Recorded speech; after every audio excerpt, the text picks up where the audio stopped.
Yeah. I mean, that's kind of what you need sometimes, man. That's you need, what it like, is. yeah, 100%. Like at some point, like either you're just too good and eventually things work out, or you get lucky as fuck. But let's be honest there's as no well, in between. Whip, in credit to you, luck is where opportunity and preparation meets, and you use that to really propel yourself into a very strong player, really you high know? win rate when I Because played there's been players that have been on Yeah. teams and they've won, and then they just they are slumming it for the rest of their career, and eventually it fizzles out, you know? 100%. I mean, I agree that I put in the work, but the work I had to put in was really easy because the players I played with were just way better than everyone else. Like, no offense, you know, like with 2018, like Yeah, every single 2018 player was- Oh, on yeah, my Reckless team was just the god of that Everyone- region. Yeah, Hilly Everyone was was just too good. fucking completely out of his mind too. Reckless Caps Hilly as Caps well. 2018. Oh my god. Even That's Broxah was playing much better than Yeah. everyone else, in my opinion. And That Broxah- year, I think it was called total team gap. You could have put me or Soaz in any of games, and the outcome would have been very similar. Broxah got his Leeson, hands on his Leeson, a little nocturne. Yeah, I think it was really like, even when I played bot lane, same thing. Like, I think I was just chilling. My mid jungle support would win games by themselves. All I had to do was sit in my ass and not die. It was nice. It was really nice. I just spent my whole year just don't int, and if I int, just call that I'm going to int so they can trade sides, and it's fine. I feel like you're a good player in first solo 5 queue, minutes. I'm You're a good player in solo queue, I feel like. I feel like you're a good player Only in queue. solo queue though. Only in solo queue. No, in the sense that in solo queue many people cannot get carried, you know. So if you're banned, I feel like you're gonna be someone that can carry, like can get carried, and when you have good games, you're gonna carry those games. So you have No, I only appreciate that. I appreciate upwards, that. Thank you. upwards trajectory, you know. I Many mean, I agree, people it's a skill. actually lose half because of that.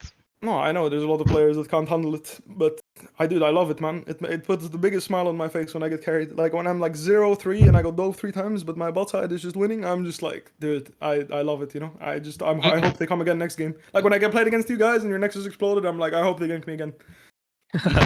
Like, please come and kill me again. I mean, one game of the BO5, I really hard camped you and killed you a lot, and we won that Yeah, game. that's a chokeout Yeah, game. That's what I it's said. Camille. Like I didn't Yeah. die until 9 to 10 minutes in. I dodged like 3 or 4 ganks, and then like I just had no tools left, and I just kept dying. Like I remember, like there was a point where Yeah, I got solo I killed played by Olaf. Talia and Olaf. Yeah, I got solo Yeah, killed by yeah. Talia Olaf. Like Camille didn't even get an assist. Like I mean, I swear Oh Camille yeah, had like that was at bottom tier 2. half the assist of kills. Yeah, I no, top think tier, that top I tier. think that series goes to game 5 if we ban Swain, because we would have done the exact same draft. But they banned But yeah. Camille that draft. That's what changed, right? It's like we were willing to trade Swain for Camille. That was like the whole draft idea. And then they banned Camille coming into that game 4, and that's when the draft changed. I would Yeah. say he couldn't breathe 1v1. He got lucky. His mid jungle bailed him out. My chokeout Camille matchup to this day, Cabo shot? I do not lose Or it. Yeah, Cabo you can watch that 1v1 Okay. in the lane. I was fucking fisting him. Alright, I'm pulling it up right now. okay. All right, wait, what game was Okay. it? It was game 1 or which one? I think it was game 2. Game 2. I think. It I was think game 3 we won, no? could be game 3. I'm not sure. I think game 2 or something. We won game 2. It was 1-1. That's what I remember. Maybe game yeah. 3? I think. I remember him not having an easy time forcing on me. I was again. Okay. I remember he like you proactively tried to gank me. I had to flash out because he was getting fisted. That's what I remember. Not like hard fisted in lane, but like if you squeeze, I'll turn around and win the lane. You know, if you try to squeeze. But Squeeze the cashews. that's game 1. Oh yeah, never mind. You have to Holy. yeah. Yeah, This here we was go. unlosable. This was unlosable. You play anyone play tank versus tank against us. It was unlosable. But bro, we have Trundle, bro. It didn't matter. I think this this game was game unplayable. we It got didn't clapped 2v2 mid. We got like, fucked, yeah. Yeah, 2v2 mid was rough. There was Brox- no winning. Broxah If, dominated this. if Fnatic top laner didn't grief early game, it was unlosable. Broxah and happened Caps this were game? 2v8 this game. This was the 2v2 mid when we lost into Nidalee Ah, and this Zoe. 2018? Okay. This is the game. This is the game. Yeah, this is the game. I remember it. Yeah, I mean, I had a pretty good time. other, Oh no, I never said mind. already. This game I was said already good. in a Never way. mind. Other Game series didn't play good. So Actually, we Sometimes lose much this one better. too, but I first blooded Bwipo, I think, as per Yeah. usual. That's true. Yeah. I was, Okay. it was the classic. I wait in the tri bush and I fist fight level 1 to the death, and everyone knew at this point. God Do you guys damn, wait, remember that's a tech. The minion dematerializer Cho'Gath? You just fucking dematerialize the to. cannon and get level 6? What the fuck? No, because it was banner meta. So if you didn't have DMAT on these champions, you couldn't like if some like if any support yeah, walked you couldn't play the banner game, you command, had to it was go. like- yeah. I mean Cho'Gath could kinda, but it was still good to go. because you had feast, but it was still good. Yeah. Because like you could save your But feast. weren't you supposed to hold them and not just use it for a cannon in lane? Didn't you need it for like side lane later on? No, you could do some of them. Like you could just like stack 3, or like you could stack like 4. Maybe I used them. I don't know. I honestly, I also kind of just took them just to use them, so I didn't get dove. Like unironically, because you could use them really early in the lane. And I just made sure I didn't use them. Holy shit, God Gilius with the Predator. This is the one. This is the one. Fuck you, bitch. I'm getting 3-man. Yeah, the motherfucker flashes out. I fucking thought so. And Oh, what's up, Bwipo? What's I have to push in this wave. From the bounce, you know? I have to push in this wave. I have to. yeah. I have to. Yeah. Well played, man. And then next death, I get solo killed by Olaf by next to a Talia wall behind my tier 2, in front of my tier 2. Like I'm trying to run, but there's no way to go. I remember the. Wait. The more I'm looking at this, wait, you said which draft is better? I feel like Vitality completely cooked you guys in draft. This Kog'Maw is so unleashed, no? Yeah, but yeah, we win this one. I mean, wait, let me show you the. Let me show you our bands, by the way. Look at our bands.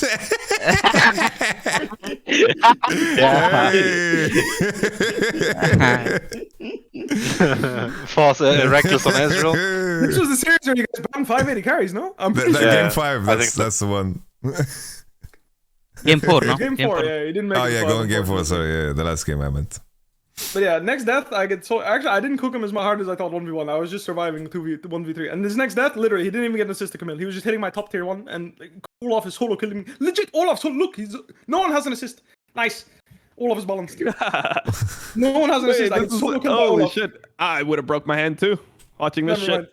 Oh, this is what's happening in scrims. Every game, this was happening in scrims. Every game, and like I just tanked it. I didn't give a fuck. Unfortunately, so yeah, but Gilius is just like me for real, man. You just go top perma because it's the easiest lane to kill, and then your bot just loses, and then you just lose the game. No, we just thought Bwipo was like new, and he's like a rookie, right? So just camp the shit out of him. It was that basic, right? But you guys are playing like this in burn the turrets. I forgot about that. Really? No. Yeah, Red Buff was fucking burning the turret. You sure? I did, yeah. Yeah, yes. What the fuck? Yeah, you know, the funny part is fire. The funny part is this game, neither Camille nor Olaf 1v9. It was Talia. Go on, you can go watch the game. Olaf and it wasn't even Olaf and Camille. Honestly, I eliminated the series and the next one out of my head. I don't remember shit. This one, like we chased you around. We killed your whole team. I think we killed like 3 people, and we chased around the Talia. And I swear you you almost pentakilled us all because we were trying to chase you and kill you. It was here. It was right here. This Baron. Oh yes, okay. This is what I remember. Like we can't play. I realized I should just flash drop and hope I hit. I should just flash drop and hope I hit. I'm like running to your base. That was so hilarious. Completely fisted. Like we were about to win the game with that feast and 3 smokes. I was just got absolutely fisted. Go back one. I press S on your face. Look at that. Legit. We couldn't play. I press S in front of you. Wait. I felt really bad for not flash rupturing and just flipping it and just hope I hit you. Soon I press S. God damn. Look at that. S. I was like, fuck, I should have fucking flash ruptured this guy. I'm actually sniffing for a steal here as well. Alia's playing without flash right now, by the way. No flash. Exactly, that's what I said. Like I should flash rupture. Jeez, how fast was Talia back then? Yeah, it was insane. I also the speed you travel to it. Yeah, that's like what very I meant. Yeah. That's the Jisoo classic. Boo boo. Flash here, and then right here, I should just flash rupture. Like next to you do, I should flash rupture. Right now, I should flash rupture, and I should hope I hit. It's hard though. It's hard. I can see. It's really hard. That's why I didn't go for it. But it's like I didn't realize we were gonna get this fucked if I didn't. But I should have. This was my best angle. Legit. Holy. It wasn't even Olaf and Camille got fed as fuck, but it wasn't even them that carried this game. It's just Talia. What am I buying here? What the fuck is this items? This is glory. You are super fat. You are actually super fat, dude. You are massive as fuck. This was the but this was the meta. This is what everyone was going on Olaf back then. It was Predator Olaf and full movement speed items. I'm about to be massive. These 3 items in this meta was insane on Talia. What the fuck is fucking that? 600 AP. That's 600 AP right there. Yeah. And I have a legendary basically. Like I do fucking HP damage. Dude, it was. So it's the legendary, It's the legendary of Min. I'm the same level as my fucking Trundle, man. This was Scrim against Vitality in 2018 for the Spring Split. Bro, Void Staff didn't exist back then? What the fuck is this? I guess No. Those three are too OP, dude. Like, don't. You can't. You got magic You pen can't- from you can't Leandri. go back then? I You need remember to what go third Rabadon. Third Rabadon is Yamato, insane, and your team is winning and you're not even happy. I think it's good. Oh, you went third out I of was Leandri, happy, though. bro. Look at me. Yeah, It's fucking hype, man. Go next frame. Go next frame. Like next frame, like I realized, like I feel like you realized you're too happy, you know, and then now you're like dead serious again, you know. Like, Joe's not done. That's what your face says. You like realized, you know, like oh fuck, like I can't be too happy. We need to actually win 2 more games. Look at Yamato, man. Oh, wait, how old are you, Yamato, at this point? You're 21? 2018, that was 5 24. years ago. I was 24. 23. 23? 24? Wait, you're Okay. 28 now? I'm 27. He's my age. Oh, okay, your birthday's later on the year, but what the fuck? We have to pull How up did the series the end? no I need moment. to see the. I Oh need to shit. see how the series ends. I need to see how the Let's see series ends. let's see the fucking We need to look at the oopsie draft. yeah. Oh. Oh, man. Wait, where was this it? Game 4? Or which one? Yeah, next game. Maybe you don't go Trundle this time around, and that's the Shizuka didn't hear Yamato and he didn't ban Swain. Bro, he was meditating on stage. I was meditating, dude. Yeah. He was saying Wim Hof, you know, was we were the Wim Hof meditating. gang. Yeah. Yeah. Bro, we created all meditating. of the metas, bro. The Wim Hof, the cold showers. And then here sure, Camille for sure. ban comes in, and this is where the ban needed to change to Swain. Because we agreed we were only happy to play into Swain if we get Camille Talia. That was like the trade-off. And then our idea was to make bot lane matchup as useless as humanly possible, just making players real. The one change 5 for AD carry Fnatic this bans. time around is Camille getting banned instead of the Cyan. Let's see if Dude, it's like Look at Yamato, I can see the no. He literally says no. Yeah, he says no. Oh my god, But look the, at whole look the whole momentum of the series changed. I mean, Instantly, all The momentum. momentum changed. It was all gone. It was all gone, by the way. But look, guys, I recover quick. he's I thought he was about to kill me, man. He's banned me.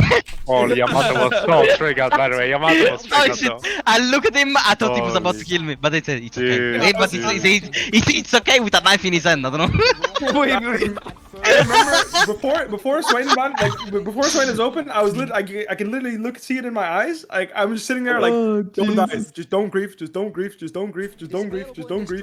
And then Swain is locked in. I'm like, oh, looks like it's a freebie. Yeah, it's over. Now you get Trundle as well. Yeah. That's gotta be an emote, bro. We gotta make this an emote. Oh, Yeah. What? But Yamato my found God. out. Yamato found out years later we could have remade the whole draft. Yeah. If someone bans wrong, you can remake, actually. Yeah. Really? Yeah, yes. Bro, after Dude, this, in my- I read Bro. the whole rule book. I know it inside Bro. out. In my era, there was no remakes, and like they would random a champion if you got low enough in the draft, right? So like we had to play a game in an international tournament with a fucking Vayne top first time, and we just lost. It was Dude, crazy. remember Wasn't it Piglet. Ramos as well. Wasn't Piglet Ramos, Didn't he yeah, play? Piglet Yeah, Ramos. Bro. I was, Yeah, no, Piglet Grief the I Academy was- team. That was literally for like a slot in LCS, by the way. That was like relegations and everything. Game 5. A couple $1 million. we were Yeah, it's digging $1 in the million toilet for random. these bans. 5 in the carry bans. Dude, I wonder what happened. In this game. I forgot actually what happened in this game. I only remember We had the Nar. I Kodak think game. we fucked up. I think we lost to VIT mid. I played lost really GP. good and Gilly sinted. That's what I remember. I mean, you gave me GP. It was, I was going to be useful this game. I remember this very clearly. I 1v9'd Brox gank and Gillius sprinted it for his life. Just Okay, for I it. want to see it. I want to see it. I want to see All right, it. let's see. Let's see. Oh Let's my see. god, man. Watch it. And then after that, I'm I super got hit the tilted. I don't wanna double even play. W. Where's the hacks going? He did sprint it. I just know that I just remember that I can't focus anymore. It's like game 4 and I'm not used to have a game He's 4. hitting the wrong and- target. Oh, Gilius autoed the I trouble don't as know. well. Oh no. Oh, it's a tragedy. I remember Wait, what? something weird happened. Like I remember I completely 1v9'd the 1v2 and then Gillis comes. This I'm is the moment. completely This is the sprinting. moment. This is the moment. Yep. Because Like, I remember look this at this. I dodge W. I dodge W. I dodge G. There is no combo. I dodge pillar. I do this. What the fuck is Gillis doing? Look. Keep watching. He missed 1 out on caps, by the way. My fucking I god, know. man. Okay, Oh my grief. Jizu, Look at that. Jizu, you're a bit too passionate about this. This was 5 years ago. What is this? What the fuck? Yeah, just watch. Oh man. That's why I forgot this moment. Oh my god. Wait, I didn't want to remember. What did I do here? want to Wait, remember. Okay, so Play it slow. Play it slow. I So, didn't want to so remember here this. you just I need to didn't keep on want to autoing, and you remember this. not only do you walk to pick up the axe, you also just go back. auto trundle 1 time instead of go autoing back. the swing. I ordered the fucking trundle. Yamato, go Yeah. back and show how much Boom, there it is. I'm Oh, I am showing it.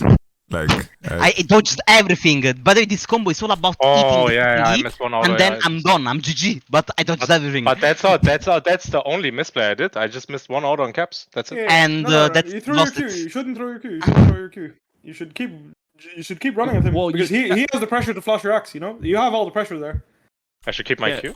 Yeah, you should have hold- all you should the hold pressure it, because hold it. he's trying to flash your Q. So likely he will flash before you Q and then you Q him. I Yeah. kind of threw my first Q bad as well in a bad angle. I should It's have fine. put it is what shorter. is. Yeah. And also, I don't know if you should ult on this Olaf because you lost resistances. So Yeah, I don't know exactly. if it was worth ulting. I don't know. If it was worth I also thought about that one. Yeah, I should have ulted a bit later. I think. This looks good. Oh on my my- god, yeah, man. no, like I always on my didn't want to screen. remember this, guys. I didn't want to remember fine. this. I I did not want to remember this. I mean, It's fine. it I've is. never heard Jizu so fucking triggered. What the fuck are you doing? Jesus. that's what I was thinking, but I never said. It finally came out 5 years later. Because I actually blamed myself so much for this series and the next one, so that I didn't even think about what other people did bad. I just blame myself in the end. I mean, it's a late therapy session. We got all the frustration from 6 years ago out. Yeah. Whoa, what the fuck? Reckless flashes forward. Giga Chad. I think. I mean, actually, it's not this series, but it's the next one that I actually apologize to everyone and actually fucking cry for 5 minutes Yeah, because you were I crying, trolled yeah. the sword. Yeah, no, I remember Yamato told us. But You're like, I "Oh, was crying for 5 really minutes." felt bad. I No, really felt bad. last time you were like, "Oh yeah, I was crying for 5 minutes," and Yamato was like, "No, you were crying for 45 10 minutes. minutes." No, I was like, there. I bro. called you. No, a little no, bitch no, to your that's Korea, face. dude. No, that's Korea. that's Korea. Korea. That's Yeah. after Worlds. That's Korea, Dom. That's Korea. after. I was bringing up that game now. After But this game. when a player cries, Yamato turns into a father. Oh man. my god. How much Bro. did I play good this game, Tell Yamato? me, This was my look at this best draft Echo game and tell ever. me it's winnable for blue side. Which one? Zillion. I would Correct, say you mean? if you don't win the game in first clear, it is lost. I think left side can win. I think left But side wins guys, the game on the how spot if can you don't win in Zaya first clear. Shen breathe oxygen? Yeah, they cannot play the game. Oh, yeah, they can't No, play I bot agree, lane. I Yeah, agree. yeah. I'm just saying if they, for How whatever reason, broken do- was Trundle at this time? He just Yeah, it autoed you was. twice and killed you from full health. The Yeah. thing they have going on for them is that Singed as Prio, okay? That's what they have for them. But They have Sankan they only lose just, reason- they lose Sankan for just Prio toxic. I and would they lose say- hard jungle. Jungle I would needs say- to By the way, carry this game. look at Yeah, Do this. you know the what- interaction between Trundle and Swain back then? The interaction. Oh, where you could like pillar and Yeah, pull off the pillar. pull, Yeah. yeah, pillar pull. That was Yeah. completely broken. Yeah. Yeah. Look at this. And you It's to my knowledge. Okay. Guys, this we got inspired by Hilly when he flashed over this wall with Morgana. I remember, yeah. He was cooking. Why is this not a kill, Backup guys? Bouchard has no fear. Wait, what game is this? I C9 would versus say- I would say, Vitality. Yamato- Yeah. I would say if you play this the game against Fnatic in 2018, the Singed would never allow you to play 2v2 bot. My Singed was too cracked. I swear I was cooking like fucking crazy when I picked Singed. No, I'm saying as well. I think Singed is the only thing there for them. Like, we know he has no Prio, okay? We know. And then just go watch what he does later. Look, Like, if Yeah, the you Singed should've kept TP is Gillis, low, bro. like, Tell I me mean, the good game. ward This is your bot fault. lane. tell me, look how they are griefing, bro. Look what this Nocturne is doing, bro, on my screen. Okay. That's okay. actually- Bro, That's fucking crazy. look how, Oh my like, God. this is some fucking That's Q smite. bro. That's Q smite though. That was not legal. We 3D chess them completely, bro. Tell me the game is not completely us for the opposition. But then what happens, bruv? Let's see, let's see. Why are we? Man, Why are we? who runs walking it? Who away runs that it? way? Who Can we runs it just down? stick to bot side? Can we Wait, does just stick to bot Svenskeren side? just solo kill the Trundle? No. That's Nocturne. No flash in, no Singed flash in, has, buddy. of course, Prio. And Singed is coming to his jungle. Yeah, Trundle is dead here. Why is he? What's why is he doing, crossing bro? the top side? What's he Why doing, is he bro? crossing the top side? Wait, just so trade sides let's- bot and win the game. Let's go for the juice though. Like, why is Kikis playing this game and not Gilius? What happened, bro? What I happened? think Jizuke has the juice here. I went home. No, I but get why? killed because I have to flash Licorice flash here. Like if basically if I eat, Okay, just avoiding the juice. All right. like here I have Ah, flashed yeah, that EQ. You know? that story is forbidden. That Dude, the you story got of you solo getting replaced by Kikis. No, I mean, but that's forbidden? I actually said that story in stream yesterday, but in German, so no one can find it. Boom. Tell it in English. What the fuck? Boom. I mean, I don't even know if everyone remembers it like me, you know? I have my own No, but, POV like, from the story. You know, if Trundle just trade sides this game, the game is just over. By the way. Bro, we legit, he takes It's raptors, he takes golems, we dive bot, no, lights out. Nexus explodes. Nexus Yeah, explodes. yeah, No, Remote like, Echo, yeah. the Ballin can't play. You're playing Xayah Shen into Draven Thresh with a Trundle diving you. I It's cannot actually think, so I lost. cannot I think think- of I worse think- matchups, by the way. I think if Singed and Shen are humans, they will put a ward behind you guys, and there's a TP right now. Like right the now, fuck? Singed is TPing bot, and he's just double killing you. What is No, Zazel doing? Draven is so strong. I think he can. No. You kill will focus Draven. You will focus Draven. Like I mean, I obviously maybe you need to wait till level 3. I think maybe you wait till level 3, but I think Dom, if I you're will level write 3, you, yeah? you can win. I mean, no flash as you well don't is want to obviously tell rough, it, you don't right? want it to be told publicly. No, but I can. But it's gonna be like Oh my everyone has their God. own POV from the story, you know? Sion It's cancel gonna be a Sage fucking TV. mess. It's gonna be a mess, you know? Well, look, I mean, okay, all right. I mean, you don't have to if you don't want to. It is what Bro, it is. Gilly is gonna tell you I give best jungle situations for Kikis and I drafted No. bad for Gilius. That's not true. No, it has nothing to do with Yamato. Okay. Basically, we entered with Gilius and we play good with Kikis. That's the story. I mean, that's also kind of true, but so basically what happened was I love I it. was kind of losing my mind in scrims, and Yeah. I offered the idea to Yamato and Cabo. We went to like a bar together, like a jazz bar, we three, Yeah, we play to mid to jungle. and that we get another mid laner and another jungler, and we have 2 mid jungles, you know. And then Okay. they basically found Kikis, right? He was high in the ladder. Yeah. And I suggested that we get Larsen, which was like a random rookie who no Mhm. one knew. And then they signed Kikis, and the management and everyone told me this Larsen guy is too big of a flip. Like they don't think he's good. So yeah, that's it. And then we basically had 2 junglers. I was still in the team, right? And then for the first week where Kikis should play, I should play blue side and Kikis should play red side. That's basically what we decided. And then we ended up actually getting red side twice, Yamato, something like this. We like, and then Kikis played twice, right? I think we had 2 red side games, yeah? Yeah, something like this. And then Kikis played twice. I think he played really good. And then I was basically feeling like they should play with Kikis because they're just playing better with him in scrims. And then I flew home, you know, that's it. It's not much more to it. But Yamato offered me, he said, like, give it some time, just stay in the team, be a sub, you will get your chance to play again. But I was a fucking stupid kid who didn't accept that. You're emotional. I was really stupid.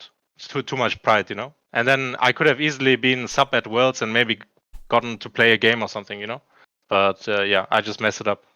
Yeah, man. That's In the end, Dreams played. You could Bro, actually- not like I this. mean, sorry, Dreams was there. In the Cabo end, is getting his you will- TP yeah, fucking yeah. canceled by Singe W, and you guys have a 4-man dive bot. 5-man dive, actually. Oh, no. It's crazy. What happened?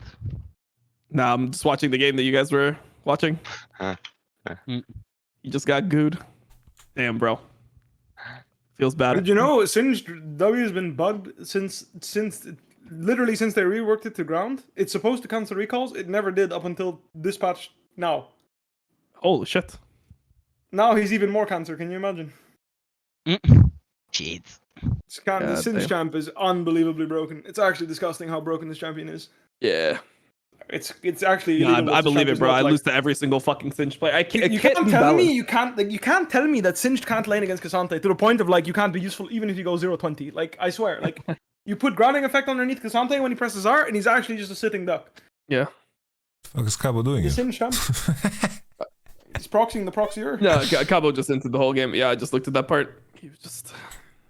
He was bored Fine. of laning against Singed. He got bored.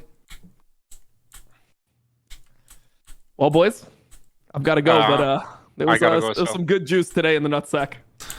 It's all in good fun, boys, yeah? Just- Yep. All no, good we fun. actually hate each other.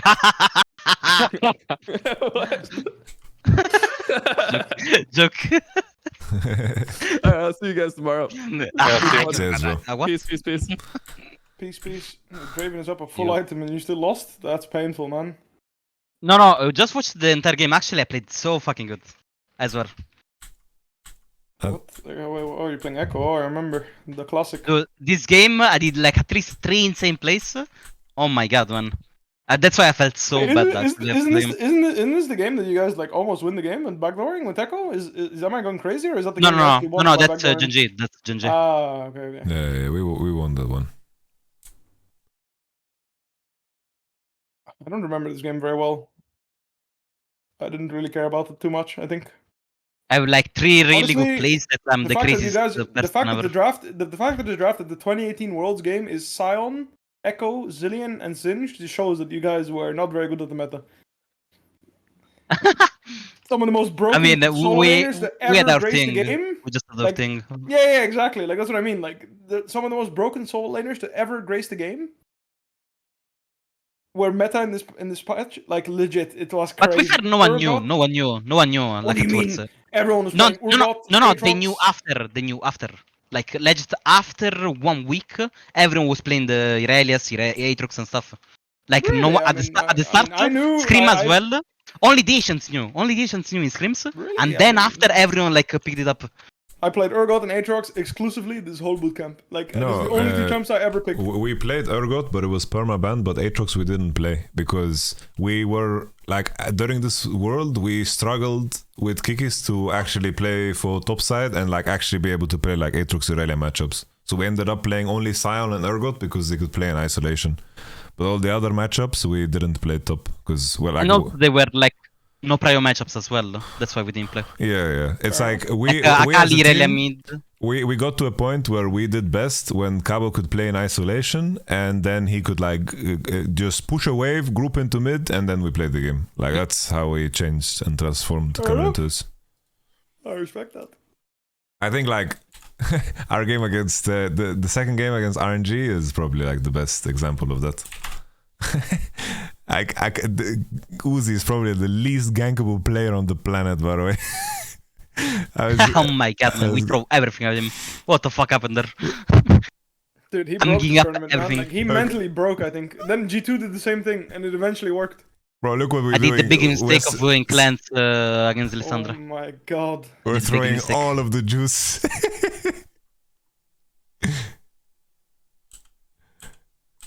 We split map. And then I remember we die on trash here on this dive. A little W flies. The Kaiser W. Oh my god, I can't focus.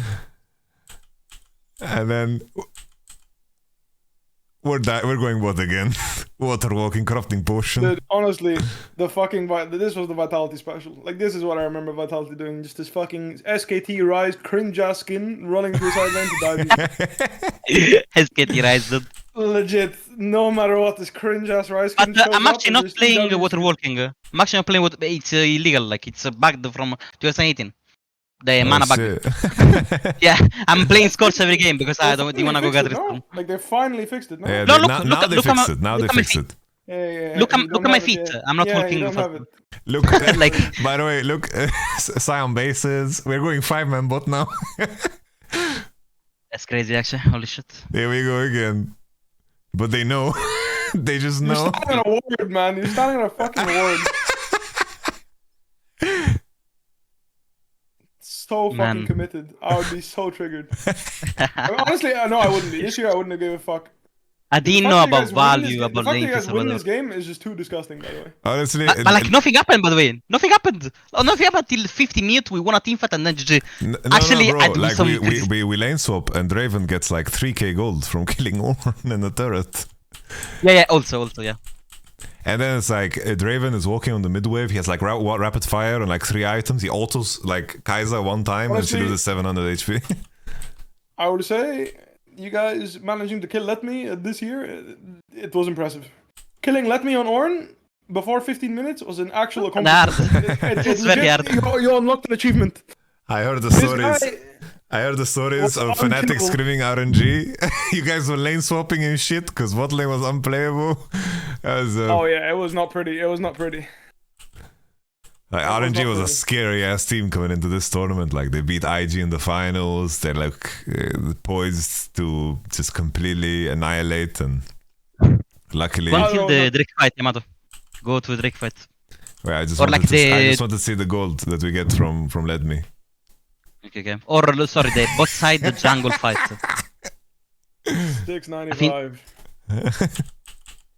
It's a good time.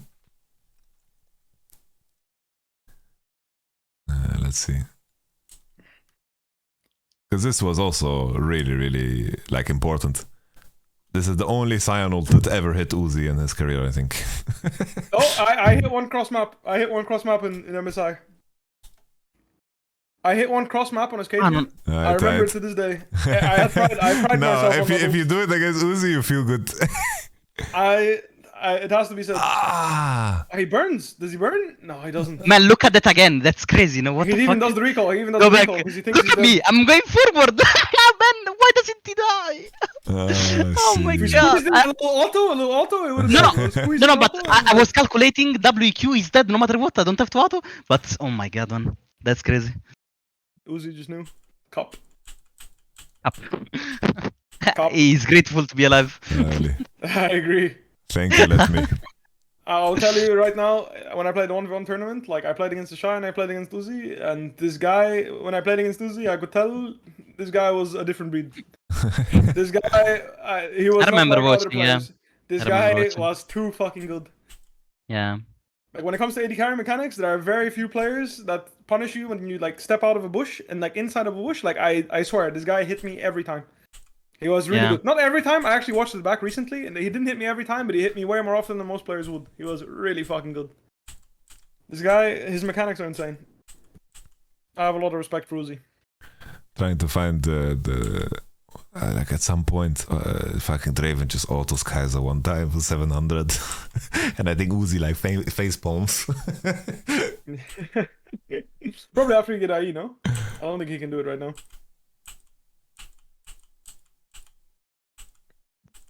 I was going Last Whisper. Oh, I remember you actually did go Last Whisper back then. This is what it built. This was Giant Slayer, yeah. This was how you built Giant Slayer. Yeah. Pickaxe. My God, man. Last Raw Whisper. Seraph, no cooldown, by the way. Only Yonans give me cooldown there. Raw and Seraph don't give cooldown. But at least Yeah, you but had like this was 350 your AP. build, no? This was your Yeah. patented Jizuke Rise build, and then he went Yeah, dead, Rabble no and matter third. Rabble and third. No Yes. matter what. If you went anything else, you couldn't split push, so it was bad. 600 AP. And it would start knocking on your tier 2. Oh, really? I remember. Jack Troll, if he entered early game, he became a different breed later on in the game. Like all of a sudden, he just turned into like fucking prime Mata. It just everything landed what he did. We always said if he plays Thresh, you know, be mindful, but anything else doesn't matter.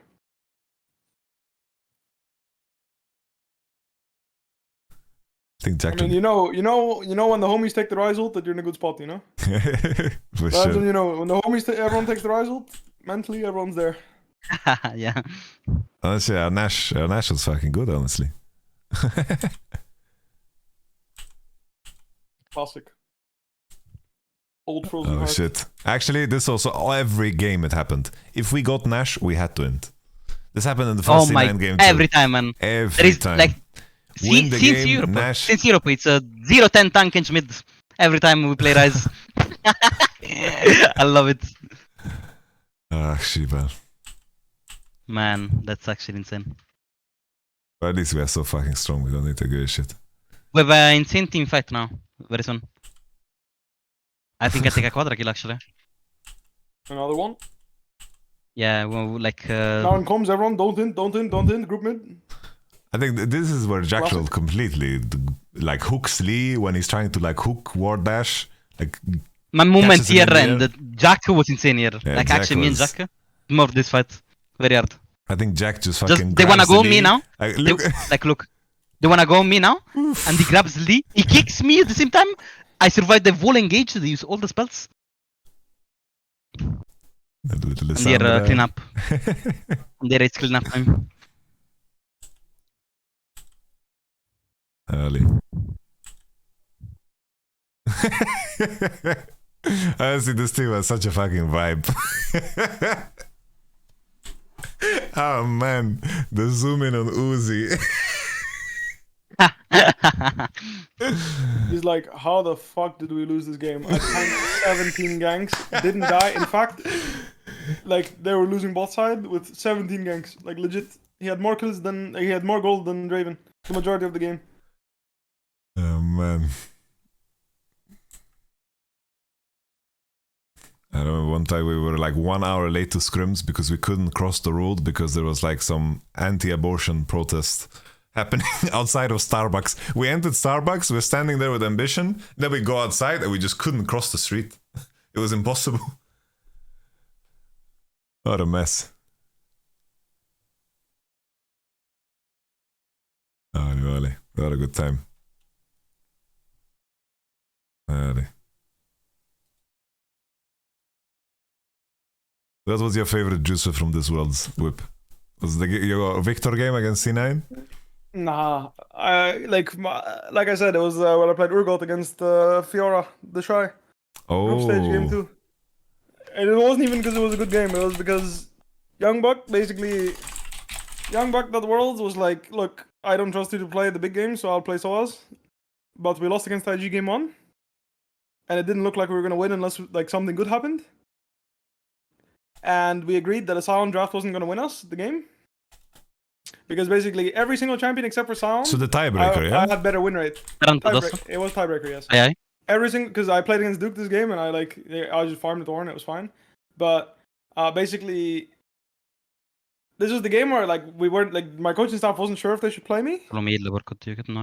Because we knew this shit like I don't know. It wasn't. Was it Duke on Fiora? It wasn't. No, I swear it was the Shy on Fiora. I swear it was the Shy on Fiora. The Shy on Fiora, I think. This is not the game. It was the Shy on Fiora. This is not the game. It was game 1. It was the first game of. It was the game before this. Oh. It's the Shy on Fiora. That's what I remember. But anyway, like they weren't sure if they should play me. But my win rate was better on every single champ except Sion.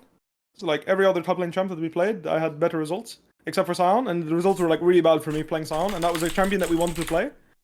So they were like, we don't think we're gonna win at the Sion draft against IG. So we'll play you, and we'll try to play an Urgot draft or an Aatrox draft. Bro, I checked all 3 games. There is no, it's for sure game 2. It's for sure game 2. This is still the same game, I'm pretty sure. This is game 1. It's game. I remember it. Like I'm not capping. You know, I remember it very well. This is Ornn versus Duke. Yes, it's the game before this. So we were 4-1 to. We are 4-1. Okay, never mind. The video was just named wrong because there's like one game. One is named tiebreaker, and the other. Yeah, I think we were 3-1 to 4-0. So we had to beat them once. And then he picked Fiora, and then they benched him for Duke. It's this game, yeah. Oh, okay. We were 4-1 to 5-0. So we had to beat them to get a tiebreaker. And obviously, like at Worlds, it's a really big deal that you seed 1. Of course. Fucking Katie was. Yeah, we were like, holy shit. C9 in semis, or? Want to play against? Yeah, you did not want to play first seeds. That's for fucking sure. So it was a really big deal. And this is the game. Like if you fast forward, and it wasn't like a spectacular game or anything, but like my staff like wasn't sure if they could trust me to go play against the Shy, you know. So they played SOS. Actually, they played SOS Sion. And then after the game, I played every single Worlds game except when I got 0-6th, and like Joyo was like, it is what it is, you know. Like I have to do this, otherwise my job is on the line. And I was like, alright, it's fine. I respect it. Totally, your draft was actually so fucking broken. Dude, we had like the God draft. Yeah, and then I'm pretty sure this was actually the first time he locked in Fiora instead of Sion. Because it's not the first time he does this at Worlds, by the way. He did this twice. I'm pretty sure this is why they played Duke for the tiebreaker. Because he locked in Fiora in this draft when Sion is literally God pick. Cool. Literally, you can't lose if you lock in Sion in this draft. Because it went like you could only lose if the enemy team would swap Aatrox into top and Urgot mid. But we didn't actually play Urgot mid. To be fair, it was the long con to make you guys not believe that he plays Sion. I'm like, dude, he'll lock in Sion. There's no fucking way. And my coaching staff was like, nah, it's fine. You don't have to blind Swain. I'm like, I'm pretty sure I should blind Swain. This guy's going to lock in Sion if I go Urgot, and we're going to play full AD into Sion, and our Nexus explodes. And yeah, they lock in Sa, and I'm like, oh my god, we're gonna lock in Jin anyway, aren't we? And we lock in Jin, and I knew right there, like, yeah, this was Lissandra Sion, and we were playing 4 AD, Irelia, Urgot, Jin, Jax jungle or some shit. I was just like, man, is it even playable at this point? Totally. Baolan is such a psychopath, actually. Baolan was the biggest griefer. Legit, we had like, so IG Bush. I don't know if you did we ever explain IG Bush to you? Yeah, IG Bush comes from this motherfucker. I'm not even joking. This Baolan guy would sprint into your Raptor bush, and if you just held there and picked the fight, you would always win, and they would all jump in and kill you. In fact, it will happen this very game. This IG Bush, Baolan will sprint into us like a psycho. It might be Leona game actually. The next game or this game, he will sprint in like a psycho and throw the game completely. The reason why I remember this game very well, if you go back here, right? Like I pushed in the wave and I'm just Bing chilling, right? And I'm just like looking at it, like I'm just looking around the map. I'm just looking around on the map right now. And I'm like spacing back and forth to my character, and I cancel my base, and I walk back top, right? And right now nothing is happening. It's not here, it's the next one. So I'm just like Bing chilling, and then he just fucking, like, I was looking around, I was like level 10, I think. And I'm looking around the map, and all of a sudden this guy fucking all-ins me like a psychopath, and I didn't even see it coming. Like, I didn't even think there was an angle. I was like, what the fuck? I could be coping, but I don't know. I don't remember exactly, but I remember, like, once he caught me really off guard when he went all in. I was like, wait, what? Like, I didn't even know he had that angle. But this is the game I remember the most from this tournament, because this was the game where my coaching staff pretty much said, like... Is this a longsword Aatrox? What the Dude, fuck? Holy moly. The thing is, like, he's down 60 CS, you know? Like, he doesn't give a fuck. Like, sorry, he's down 30 CS, you know? Like, Rookie was too good, by the way. Yeah, Rookie was... I've never seen someone in such form, actually. That was... The funniest thing about this Rookie thing, like, the funniest thing was, like, after this, like, after we beat them, like, there was an interview of, like pre-finals, right? Mm-hmm. He's like, last time you brought all your friends, next time I will bring my friends. Well, I don't remember this. You know? I remember this very clearly, and I was like, oh shit. Ning picks Camille. Dude, we didn't even die to Ning Camille, which was a miracle, because in scrims, Ning locked in Camille, and our Nexus exploded. Because he just kept level 2 ganking us, and me and Caps just couldn't dodge Camille ganks. I mean, no one could. You were you were inhuman. It was a Nocturnal. Inhuman if you could dodge. It was Nocturnal. Camille ult was just insane. Camille level 2 was insane. But yeah, like here we were bringing the homies to mid over and over again, and they couldn't play. Hylissang Braum was just showing up, you know? But anyway, I survived for like 20 minutes this game, not griefing. I went down 60 CS. They didn't care. You picked the scaling champ. I only went down 60 CS because I perma grouped mid, right? But 1v1, I was down, like, I had one timer into mid. And then it was, like, pretty much even in CS, 10 difference for the majority of the game. And my coaching staff told me, like, we trust you to play the real games now. And I was like, that for me was a very important moment for me. Nice. No handbrake. For my career, you know? Sure, whatever, I'm just saying. Like, I felt like I earned it here. Like, here, I felt like I earned it, you know? Because I played against what we thought was one of the best teams in the world. Because obviously, like, everyone knew IG was fucking good, right? Yeah. There I was sleeping the first time, and then next time I sleep again because I win the trade, and then he goes all in on me. I think he noticed that I was sleeping. Like, sleeping in the sense I was just looking at the map, you know? I wasn't actually looking at my character. I think the next time he'll do the similar thing, he will all in me there. Same spot, similar spot. That's what I sort of remember vaguely. Like, I don't know, that's what I remember from this game, like, in the game. And I also remember the fight that we won the game very well. It's a topside river. I will pin Alistar with my R, and we will focus him down, and I will just fear, and we will just win. Totally. But that was the Urgot Classic. Hylissang Braum. You had no flash mid. He had to visit you at least twice. Ning Camille allowed Ryze Irelia matchup to be playable. Fucking Rookie picked Ryze against Irelia with Comet against Faker, and Faker can't Q one time on the fucking wave. Ning was playing Camille like this was MSI 2019. Fucking crazy, man. They had some real tech. Yeah, really like legit, this matchup is not playable, right? Ryze into Irelia.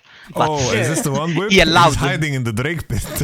I think it may have. I remember it being top, but I think I may have been this one. I was like, what the fuck? I was like, what the fuck is this guy doing here? I just like it. A bit dizzy. Oh, he wanted you, dude. Fuck, man, I wasted my ult. If I was a bit more patient, that was free. But yeah, I was not inting at all, like not one bit. And I did, so the thing is, about finals, I told my staff, I said if they pick Predator Skarner or Predator Gragas and I blind Urgot and this guy goes Irelia, I will int. There's no counterplay. There's no counterplay. I cannot outplay this. They just Predator, walk melee range, and I die. My champ can't run because I can't E away because early edge Q's on top of me. And my coaching staff is like, well, if it happens, kid. Deal with it. Predator Gragas claimed my soul. And then I had to watch as Victor got opened in game 3, and I was like, nah. Because like, I was solo killing every single player on a really Victor matchup. Victor side. In scrims, there was no one that was consistently beating me. Caps played Victor, no? In game 3? Huh? Yes, that was the disturbing part. Like, Jesus, we played Victor. Like, dude, if we played Victor top that game and got mid, it was unlosable. That draft... Actually, game 1, actually the same thing in that finals. If we actually were smart enough to put Aurelian into Sion, and I played Urgot mid against Thingy, it was free. I think this was not the fight, this is the next one. Oh, Flash of Hope, a classic. And then I saw him solo kill the guy mid, and I knew the game was won, by the way. I was like, oh, we can't lose. My Tristana solo killed Kaisa, we can't lose. This fight top, fluke. Fluke. But that's how much I believed in my teammates then. Like, literally, like, I knew the game was over. In my Tristana Braum, the game was in this state. I knew we could be down, we could int 2 more times, it was still winnable. By the way, 8 shots of damage, by the way. Jesus. Reckless Hilly 2018 was something else. Yeah, that was disturbing. No, he literally half health him in Q1, W, Q2. Or like W, Q1, Q2. Half his health. How much damage is that? Like, I swear, like, how much damage is that? That's like, what? Literally, like, almost 900 damage. How is that even balanced, by the way? Disgusting. With the revive on him as well. Yeah, he kept trying to fist me on side, and this is by the way, when people ask me why do you think Fiora is shit, because if I in 2018 could lane against a Shy, go 0-0, and then he tries to split push and win the game, even though he has 2 kills and 60 CS lead, because he'll go up to 60 CS lead, by the way. That champ is fucking trash.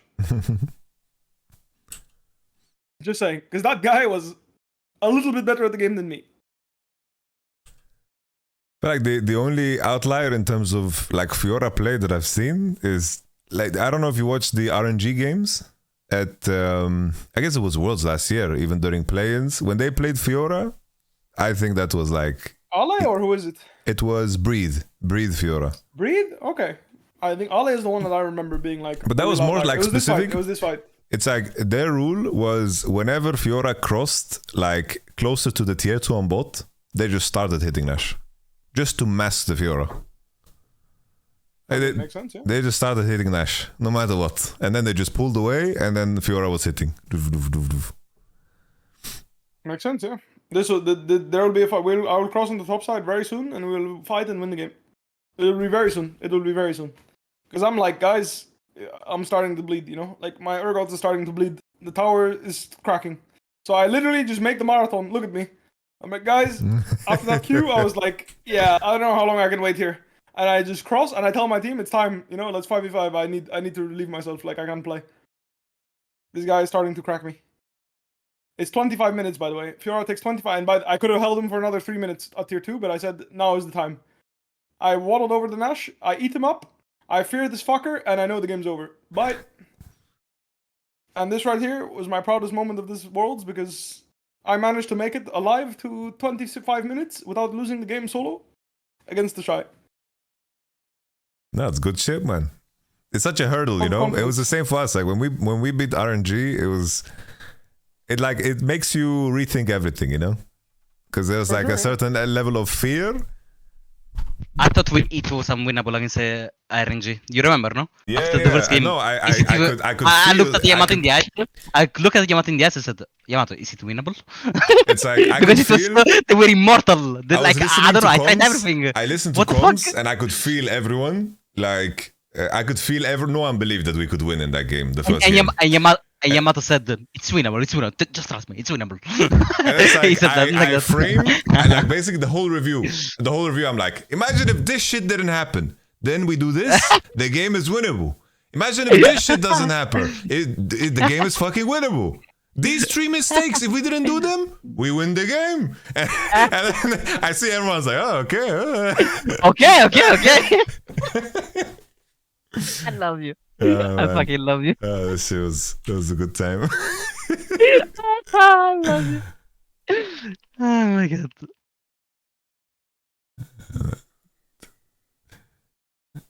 And then coming into the RNG game, I remember I was like, you know what the odds are of you guys being born? It's fucking non-existent.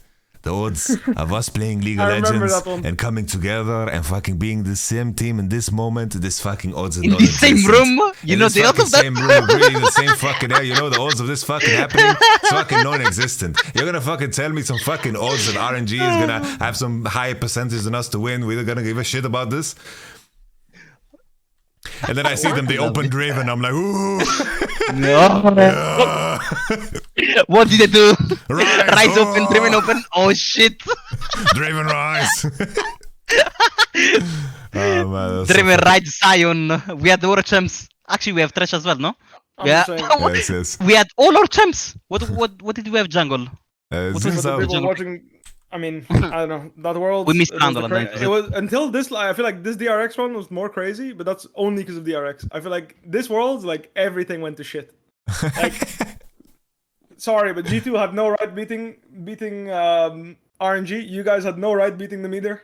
JunJia completely imploded. Yep. I mean, Genji, I don't know. There maybe are more versions to a story, but I feel like we tilted them. But that's my opinion. What I was told is that they just didn't know how to play the meta. They didn't know how to play the Korean meta, and they just couldn't draft because of it. Like they were just, it was too much. Genji as well, like they came, like their way of qualifying was like the dirtiest ever. Because like we were sitting there and reviewing like their old games, and because they were our first opening game, right? That was like, what the fuck? They were. I didn't understand how they qualified. It was a mess.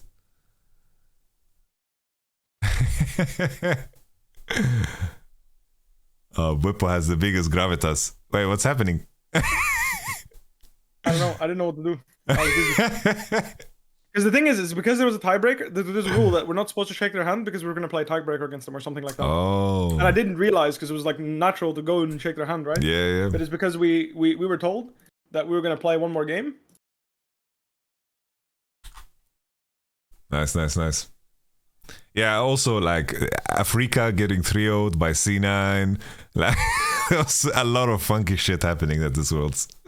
Oh my god, Mowgli fucking flashing on Drake level 4 with Olaf. Was insane. No vision. You don't know where the enemy jungle is. You've just flashed on Drake. There was no blasting con. I So wonder. that was for me like my biggest. And then the series against EEG, I knew like. So the thing is, I kept saying that we were gonna win Worlds. When after Madrid, I already started saying it. So we won in Madrid, and I started saying in interviews, we're gonna win Worlds, we're gonna win Worlds, we're gonna win Worlds. And then like when we beat EDG, I knew like actually we might. Because those games were completely fucking lost, and we had no business winning pretty much any of them. But we just couldn't lose. It was the Orn game I played. That was the game where I realized, holy fuck, we can't lose. Game 1 was fucked. Like, and even in that game, I felt like I could carry. Game 1 was completely fucked. Wait, what the fuck am I looking at? 2022, nice. Game 1 was completely fucked. Even though, like, I blinded Swain, this guy counterpicking with Kled, couldn't touch me. Like, my Swain was impeccable. I could blind it against anyone in the world, play any matchup, and be fine. Oh yeah, I remember Same with iBoy Victor. was the biggest fucking psychopath on planet Earth, this dude. Dude, this guy R'd in with, like, the last second of Braum stacks and instantly lost the game in this Orn game. This game, we literally just got absolutely demolished. It was 20-minute FF. After this game, Caps, they wanna play melee champions anymore. That's all I know. His I don't process remember was that, actually. I don't remember that, his thought actually. process was like, if I can jump in, I don't wanna play this champ. No, that's true, but then we just said, fuck it, we'll go mid more. Wait, I okay, no, I think sorry, Jizo, that was the I conclusion changed in the finals, no? Yes, conclusion in the final. Because after that you picked the Because first game, Alistar- into because Lissandra, Irelia into Dude, Lissandra, and then second game you yes. played Azir and then Victor or something like that. Dude, Like I knew just by so what watching, I'm like, happened- Caps doesn't want to play this fucking game anymore as melee champion. So what He's happened playing was, Regis. I remember, Alistar was hovering mid on vision, and then he queued in anyway, and then I think he just lost it. I remember, I knew, like, Alistar literally, I remember this very well. Alistar walked over a ward, low mid lane, and he was behind mid, and then we were like, Alistar's mid, care. And then we saw him, and then when he died, radio silence. Because Alistar just comboed him, you know? He jumped into the area, got comboed by Alistar, died like a dog, and it's just like, well, you know, what else can we do? Fucking I kleptomancy. remember, like, look at this game. Like, I get solo killed this game, and like, it doesn't really look that good, but we still cannot lose. Like, games 2, 3, and 4, I swear, we just couldn't lose. I don't know what happened or why, but we couldn't lose. You have kleptomancy, of course you win, man. Can't lose. Go down 40 CS, be up in gold, because you have sacks of gold. Mad? You have a full item. We have full items in your inventory. You have to fucking back, so you can sell your elixirs and shit. Too fucking funny. The classic. Too funny, man.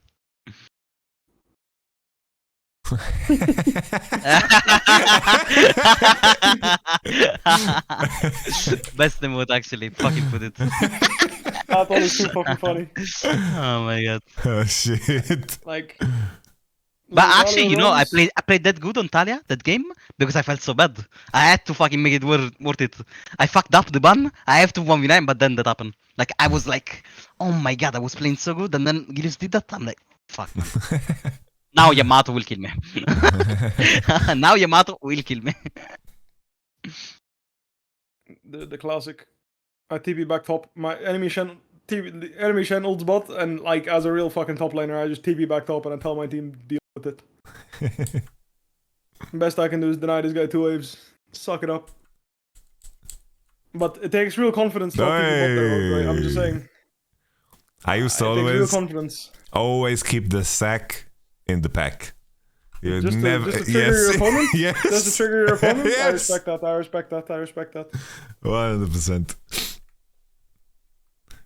Like, people underestimate how much, like, confidence it takes in your team not to TP in those situations. Like, just to trust that you can win the game even if you don't TP there. A lot of top laners will do that, and I don't blame them, you know? It's like, it's a mental thing, it's a team thing. I don't even think it's an individual decision thing. I really think it's a team thing. Honestly, 2018, it's like your usage of TP really defined you as top in a lot of cases. It's like I know. how willing you were to just pull the trigger. Because like a lot of teams just TP too late, TP too soon, and it just was game losing. I agree. Yeah. I was very good at pressing that button.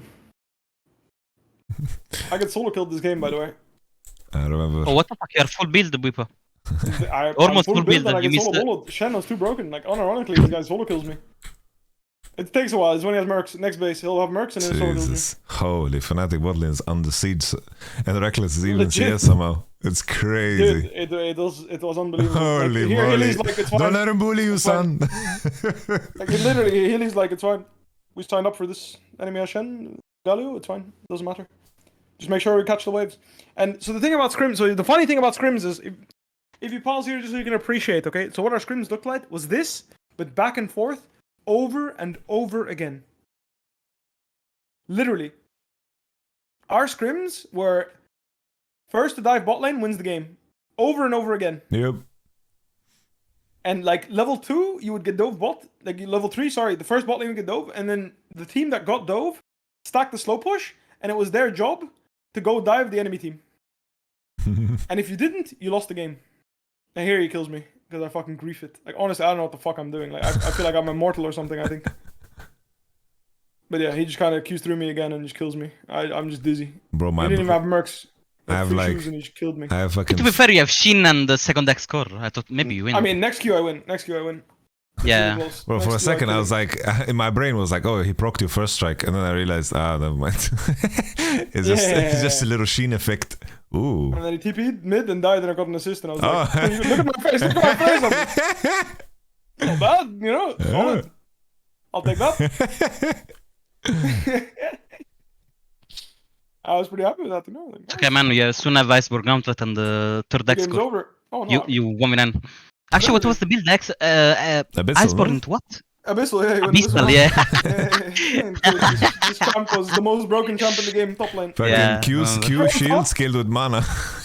Yeah, legit. Everyone thought that Irelia, Aatrox, all this shit was the most broken, but in fact it was Victor all along. He was by far the most broken. He outbroke. And you win Aatrox. And actually, you could win Smashed Irel at the Aatrox. time, no? You actually could win Irel at the time. I beat everyone in this matchup because you were just that OP. It was disgusting. Because Q max, Q upgrades made you win every matchup. Yeah, you did. You won every matchup if you know how to, if you know how to play the matchups and you dodge skill shots. Because the thing is, you needed to get the hex score 1 without losing the matchup, and you actually needed to pressure earlier. Because if you didn't pressure earlier, you wouldn't win, because you would fall behind in CS and you wouldn't get your hex score timing. But if you pressured to 1v1 and managed to win level 1 to 4, which you could, you would win the matchup. Oh, you're holding the zap for his W, huh? He was holding. Yeah, I mean, also his W, but also the thingy, the trying to dodge taunt really hard. I was really focused on dodging taunt from this point onwards, because I didn't want to die again. I died like a dog already. No need to die again. I started respecting Shen a lot more. I was like, what the fuck? This guy is so strong. Bro, how little damage does the turret do, by the way? Turret did no What damage. the fuck? This guy tanked 3 shots already. No damage, man. One shot. Oh my This is god. 5th shot, 6th shot. Yeah, Six it was shots, free this is dive sixth all the full shot, by time. the way. Level 3, you can dive anyone like right now, you It know? was so So fucking easy. disturbing. If you pick on one, you have the edge, you dive anyone, Dude, no matter can what. you imagine Galio getting dove with Ninja Top Eye by Zinzao earlier right now? At level 9? It's a double kill every time. Aftershock. Complete grief. Even with the third man, it's triple kill. Legit. The turret is so small too. Yeah, legit. The baby turret.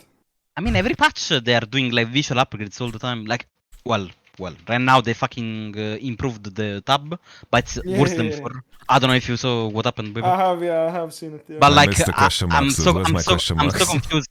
I'm so confused. Everyone is lighting up. No one is dark, so everyone is showing the map or what? But yeah, like the game states we were in were really not that good. This game was pretty solid because Galio dropped like infinite CS and like I was Klepto Victor so against Shen, so I was also up a lot of gold. So like that's why we were really good in gold, and also our bot lane just piss smurfed, never dropping anything. But legit, like it looks like I'm griefing, right, on Victor because I'm just frontlining. Yeah. But it's unironically how you play the champ. Like this, unironically how I played. This was the optimal way to play tank Victor. I 1v9 this fight by dying like a dog. It takes that many resources to kill me. Just they all jumped on me and I just stood there and tanked it like a fucking man. I just said fuck it. Don't care. Bro, how many games of Zinzao did you guys get? This champion Way too was... many, honestly. This champion Way was too a many. bit... Ban Camille, get Zinzao anyway. It was crazy. We banned Camille every game and still got Zinzao. We didn't have the facilities to play Camille either. That was a tricky champ for many players out there. Like EU and NA just couldn't touch Camille. It was not legal. And every time they tried, it was clear why they didn't. Yeah. There you go. I'm almost having Hex Core 3 and then I have Abyssal Mask and the game's over. I mean, to be fair, the game's already over for mid jungle this game, but like that's because bot lane tanked infinite ganks this game. I just want to just see refuse like to your die. Q shield. I want to see your Q shield when you have a whistle. I'm really curious. Are you in tier? This shit was so broken. I went tier just because like my mana pool is so big. I needed more mana because I eventually ran him. Because you spammed abilities all the And time. you so just got actually more went in. shield. Like the shield scaling Yeah, on it was Q actually good. It was crazy. And the base damages on your champ are so high that like I one-shot the wave there because Hex Core gave me so much AP per level. It gave Yeah, me, like, yeah. it Was gave it me, like 6, 8, and 180 then at 10 or 18? something. Like, Yeah, it was plus 10 per level when you had Hex Core 3. Hex Core 2 was I think 8 per level or some shit. Like, or and then 7 it per was level, like 30 4, 7, flat, 10 or right? something. I think it was 30 flat and 210 I in total. don't remember, but it might be. I don't know. It was disgusting how much AP he got though. But yeah, see, they're up 8k gold, now down 5k gold. And that was just like scrims, but like way more extreme. Like people would be like, right now, bot side would be like 15 kills back and forth, just bot laners. Because it was just turning back around. Never had the slow push, you have to go bot and dive. Or you have to go bot and stop the dive. Oh, it's So a just fucking drop damn that bot lane miracle. on Like, repeat. the condition that Hilly and fucking Reckless came out of this lane phase, holy fuck. They were too good, man. They were way too good. Fucking smurfing on people. Wow, what is this Fucking Zinzo Manzao. damage? What the fuck? Just flies in there, fists everyone. Oh, Fucking Zinzao, man. Look at fucking Hylissang Braum. He knew. Like, look at him. Like, we weren't even looking at Alistar anymore. We were like, we want more. I remember I just walk into the whole enemy team and I kill Lee Sin in front of them. Like, here, I don't care who's coming. I'm just killing this Lee Sin. I don't give a fuck. My only job here, I said, I'm just gonna kill this guy and I'm happy. Look at this I Q like shield. it. Yeah, I just like it. I'm like, whatever. All I cared about is don't give him a 50-50. And Caps' turn, and we just won. And GG. Go next. All right, next game. What happened? Next game was the egregious one. Next game, I knew we couldn't lose. I actually thought we were going to win Worlds after that game. How we won that game, I still don't know. Game 3, I still don't know how we won that game. I don't know how we won this game. It was disturbing. That said, I see Orange Silver Braum, and we have the makings of a winning game, you know? But still, the game state looked so fucking bad. Like, and I don't know why, but this Worlds, people did not give a fuck about damage mix. I mean, we didn't care. Like, we just picked the champs because we were good at them. Like, we didn't care. We'd rather have good champs that we all can know how to play than play matchups, like play champs where we don't know how to play. Trying to remember. Was Black Cleaver just broken and LDR was just broken? No, I just think people didn't give a fuck. Like, I mean, Cleaver was broken and Aatrox and Urgot built it, but even in games where they weren't, people would just go full AD comps. This is the fight we lose, and in the same place, he's gonna hard grief the game, this iBoy guy. He's gonna completely grief later in the game. I just got fucked. Ugh. Got noped. Fucking Papushka. I was getting fisted in line. I mean, this line is not easy, by the way. I don't know if you've played it, but against good Poppy, Poppy Ornn is not easy. Going even in CS was a win in my book. I don't think I've ever played the matchup. It's not easy. Because, like, if you trade back when she Qs you, you get hit by both parts of Q, but you also can't E in to get the brittle. So you have to choose between taking Qs and passive procs from Poppy for free, because if you do QW, then you get hit by both Qs, right? So you have to, like, really outplay her and dodge her Qs to get good trades in this matchup. And honestly, Caps was insane at Yasuo actually this year. This was before it was common knowledge to EQ there. EQR is now common knowledge, right? But back then it wasn't. But he was insane. Like, this was the MSI where he went to Korea bootcamp and he played like 100 games with Yasuo. Jesus Christ. Oh, there we go. That's actually a good one. I like it. Fuck that. I'll deploy it. That's a good one. This shit haunts me to this day. I respect it. But yeah, like, if you can skip out. This is a 45-minute back and forth banger, by the way. You can skip way later in the game. Like, this is one fight. The first death iBoy has complete grief. Just trying to look at the everything conditions about of the this game game. was completely lost, by the way. Look at our mid, look at top, like it's completely lost. Down, like, we felt like we were down like 5 to 6k gold. Oh, hey.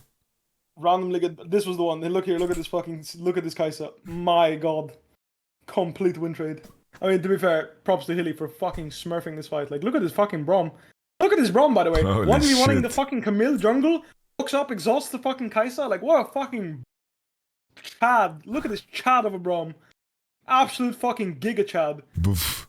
And tags her with the cute, like, just what a beauty, you know? Like, what a fucking. It walks up to the Poppy, tags her too. Oh like, shit, keeps the stacks on Kai'Sa. Holy fuck!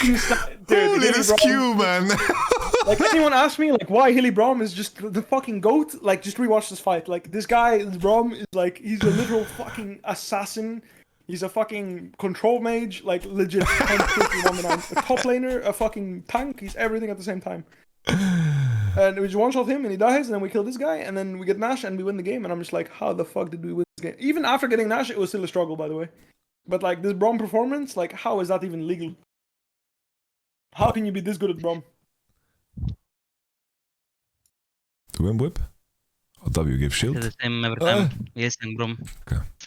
I got fisted. Rest in peace. Hylissang I got fucking Braum. owned by Camille jungle. Like, what can I do? Warrior enchant with fucking a half a Trinity Force just one-v-ones me like that casually. I got Hylissang back in even 2015. I lost the BO5 against this guy. He's playing Annie support. They push out bot, he bases, he goes top and just kills my top laner. And we were just so Your mind Nexus blown. explodes? And my Nexus exploded because Vichichachi on Nar just took our whole base. Nice. Dude, Hilly Baba, like, just, honestly, like, look at it. He flashed over that wall. Go back and just appreciate that flash, man. Like, tell me how many Braum players do that. He says, fuck this shit, I'm coming in, you know? No fucks given. He says, I'm participating. Look at that. Aims it towards Kaisa. Boom. It's a baby stun, but it's a stun nonetheless. I got pushed back, which kind of blew. Happens. I'm getting fisted. Like, just what a beautiful Braum performance. Like, honestly. How many Braum players see that flash over the wall? How many Braum players tag that Kaisa? Remember, we had a game zero. against each other in Europe. He fucking, like... There was a minion that was following me to, like, the ramp of mid. And Braum fucking W there. Q ult. I'm dead. I was like, Dude. what the fuck? That's a thing that can happen? Braum has a dash? What happened here? Like, in game, I didn't know what the fuck happened. Daily Baba. Like, the thing is, he used E. E was not a tool to block damage. E was a tool to hide his Q animation in his W. Because Braum right now, you can still do this. You can do WEQ on this champ, and it will hide the Q animation when you jump. You will be able to Q mid-jump. That was Yeah. You WEQ and then R, and then because you sequence it that way, you're slowed whilst his R is coming out, and you often catch someone on the flash. That is the Hilly tech, and he just fucking smurfs on people. He never misses too. Like, he never misses this combo. I've never seen Hilly miss a kill on mid-wave like this. Never in my life. Trying to remember which game it was. I think It was 20. It was when I played Rumble Jungle. XL versus Fnatic. XL versus Fnatic.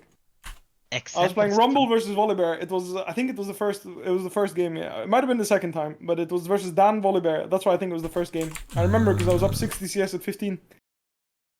That game was too fucking cringe. I think it was. It might have been this one. Yeah, I was playing Vigo this one. I think wasn't it against Misfits? No, it was against Dan. It was against Dan. I remember it very well. I was playing Rumble that game. I think it was the Volibear game. It might be. It might. I feel like it was that game, but maybe you're right. Maybe it's in Misfits, but I really feel like it was that game.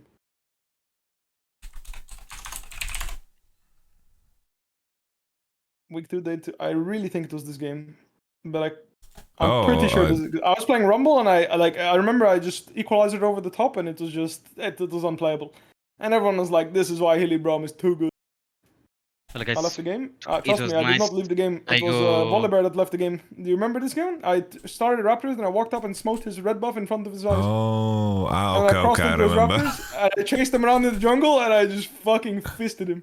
He couldn't breathe. It was too funny. I was just like, it's fine. They're stronger level 1. They're playing like some cheese strat, right? With Karma Volibear. You leaving, Jizu? Yeah, I go chill a bit before Champs. Okay. Take care. Take Good care, luck in your Jizu. games. Care was nice. You're gonna play Bwipo over there? I can't play Chomsky. I'm in NA.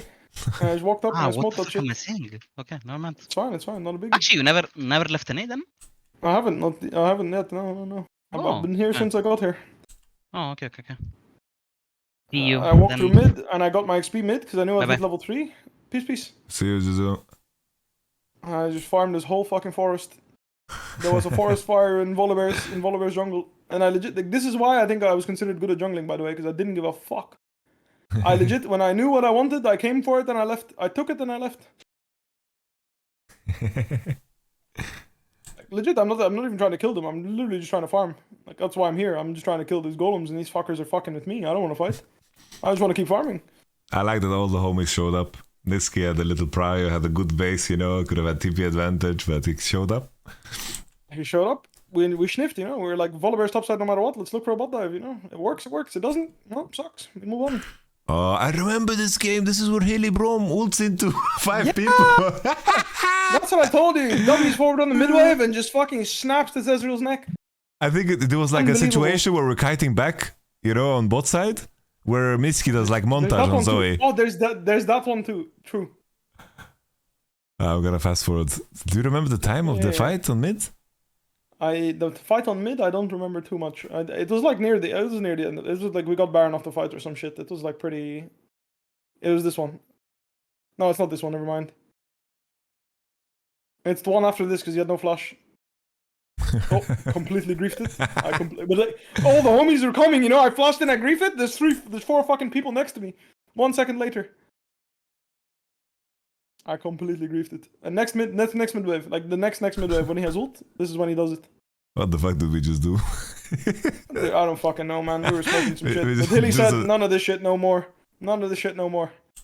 Soon, it will come. He says, this mid wave, we're fighting to the death. He's probably saying, Ezra has no flash, we have to fucking kill him. It flashes up in 30 seconds. We have to do Like, something. look at the scoreboard. Like, I'm up 100 fucking CS on this guy. Like, what the fuck is going on? I don't even know. He doesn't know. I'm still level 12 to 13. I don't know what's happening. Why not, you know? Like, and people complain about jungle XP, you know, like, all the time. It's always like this. Like, this guy's low. How is this guy level 12? Like, literally half my CS. I lived in his jungle the whole game. It was this mid wave right here. Right here. It's gonna come. No, it wasn't this one. It's next one, I think. It's next one then. No, it's this flash. I remember. Yeah, it's this flash. It's this flash. Oh, this is My ult just could have been replay. placed better. Yeah, my ult could have been placed better. I think it would be right here.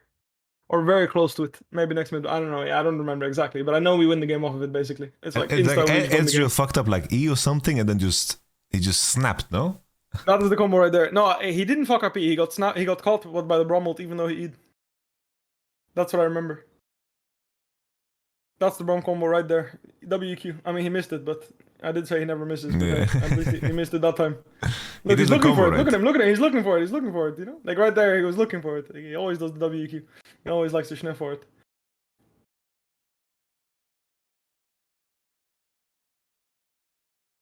Ah, these fucking two words. Oh, finally, we swept them. Dush. Yeah, I don't know. I don't know why I didn't stay there and sweep it. It will happen right here. Oh, the minion. And he's looking at it. Ooh. Oh, WQ flash. And then he R's and tags him on the fucking thing. Look at that. Beauty. I'm just saying, you know, but my ult was ready. I was over the top. I was ready to follow. Holy moly. I saw it happen a mile away. The classic. And then there's a I fight. would say... Is it the fight on? This is the fight on bot. It's coming.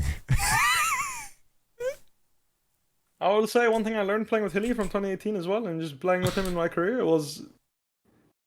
Sometimes you just need to be ready. Like, he was very honest, you know? He's like, guys, I can't call this, you know? If I see it, I want it to be ready. Yeah. And I respected that a lot, you know? You're right, you know? Sometimes you can't always say preemptively, guys, be ready, I'm looking. You just have to take it. You see it and you have to take it. My ult was shit. Holy shit.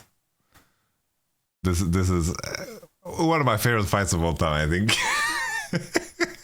I think I remember this one. Yeah, he's fucking... He gets tilted. Yeah, he gets kind of tilted and he just goes in.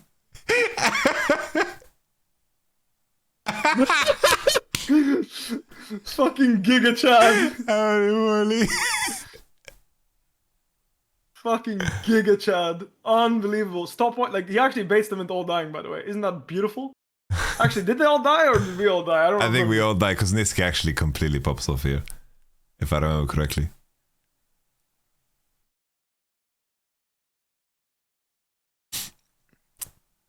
Let's see. Boom. Oh, that's a nice barbecue. Again. Classic. that barbecue was a bit better. It could have been better still, but it was decent. Holy shit. All done by the master fucking cooker. Master cooker's Hilly Baba. He fed the How whole beautiful family. is that? Legit. Cooked up a fucking storm with that fucking like with the stopwatch, everything. Just exquisite play, man. Like, this is Hylissang Braum. It's just too illegal, man. This guy was just way too good. Is way too good, to be fair. Hylissang Braum, I hope I see it at the LMSI. I hope so too. I feel like in the current meta now, counterpick support is so fucking broken. I feel like any time someone tries to blind soup, it seems so hard unless you pick like a full combo. There is Rakan or like Lulu Zeri or something. Maybe like Trash you can get away with, but even Blitzcrank can be hard. I hope we get to see some Braum. I feel you. Rumble is... I'm surprised Rumble doesn't see play anymore. I feel like this champ in some spots, mid or top, really strong. Yeah, I don't know if you've been watching OMG play, but Shanji, when he plays Rumble, he completely fucking 1v9s. Actually, I haven't, no. It's like it's permabanned against them. Yeah, it makes sense, yeah. I mean, if you're really good at Rumble, there's also no counter pick to this champ. I think if you're willing to play Ignite Rumble, you can win every single he plays Ignite Rumble and just doesn't give a fuck. And if you know how to play the matchups, there is always potential to win lane with this Ignite Rumble tick. And like, if you're willing, like, there's this swiftness boot stack that I didn't know about that I learned in Korea when I bootcamped last year, like 2022, and in between splits we bootcamped in Korea, and there's this one trick going swiftness boots, ignite rumble. There is no counter. Like he just you can't catch him, and he always finds angles to all in you with Nimbus cloak. Like if you fuck up once, he just runs you down the lane with swiftness boots rush and Nimbus and kills your next. Photon went Swifty boots against I think it was Cannon top with Rumble, but he was like, I think he was too far behind to do anything. I don't know. I think he died to a gank or some shit. I feel like if you fuck up playing Flash Ignite Rumble, then it is what it is. You have to take it on the chin. But there's this game, I can maybe find it, like Shanji, he pushes, and then he knows that the enemy team is going to line up for Drake on 6, and then he just pushes on his 6 timer, just goes into Drake, and he just triple kills the enemy, and the game is just over. After that... I don't disagree. This is what you can do on the champ. I don't disagree. It's possible. I don't remember the exact game. I'll enjoy watching it. All I'm saying is, like, you wouldn't always rush swiftness, but there's certain... Like, for example, it was Olaf specifically, because I was one-tricking Olaf. I was spamming Olaf because I knew he was OP. And he did swiftness boot stack against my Olaf, and I smashed every other Rumble that I played against, because we just went, like, Tabi or anything. But against swiftness boot Rumble, I just couldn't find angles. And he just kept just zooming away. I do think Merc Treads in the cannon sounds a bit better, to be fair with you, but I do think it's technology still. Like, the swiftness boots is technology. Yeah, when I saw it in the game, I couldn't understand it. Because I also would rationalize that even against Cannon, because he can't really buy MR, that like even Sorcerer Shoes are so OP against him, you know? It's, I agree. It was specifically Olaf, because like I get MR for level 6. So it doesn't even make sense to go Sparks, and the swiftness gave him the angles, and it was actually really, really good. It was really, really strong. I was very surprised, actually. Very, very surprised that this worked. But he played Ignite Nimbus, and it was really hard to play, actually. Shit. I think this is the one. They made the big mistake of letting Rumble open. Let's show you the highlight reel of this dude. I'm down for some Rumble gaming. I think the champ is very good if you're good at him. Jack's got a little null magic mental base. And this is where he shows up. Well, actually, he wasn't even level 6. He just shows up. Jesus Christ, wins the game on the spot. Flashes in. I mean, honestly, Rumble flashing on you with Ignite, there is no champion in the game that can play the game when that happens. Rumble overheats, flash igniting you, your Nexus explodes. No matter what. I haven't seen Rumble flash forward on someone with that setup and have them live to tell the tale. He's gonna solo kill him here now? Oh, yes, he is. This is dead fucking Jax if I've ever seen one. His spacing is so good, by the way. You see how he's pressing S in between his key timer? Actually, really impressive. I can even hear, like, a part of me got goosebumps in the just like seeing how he does this little jiggle so here. Good, by the way. No, legit. Like, just watch how he chases him down. Watch how he presses S in between his Q. Look at S. Legit, this guy's too good, by the way. Because he knows that Jax can turn his ult, so he just plays so patiently. Actually, really impressive. A beast Rumble player. Bases on neutral wave? What a he doesn't ult this wave? Impressive. I mean, I want to see why. I want to see. Normally you ult that neutral wave. I'm curious. Is it Rift Herald spawning, maybe? Just base after Herald?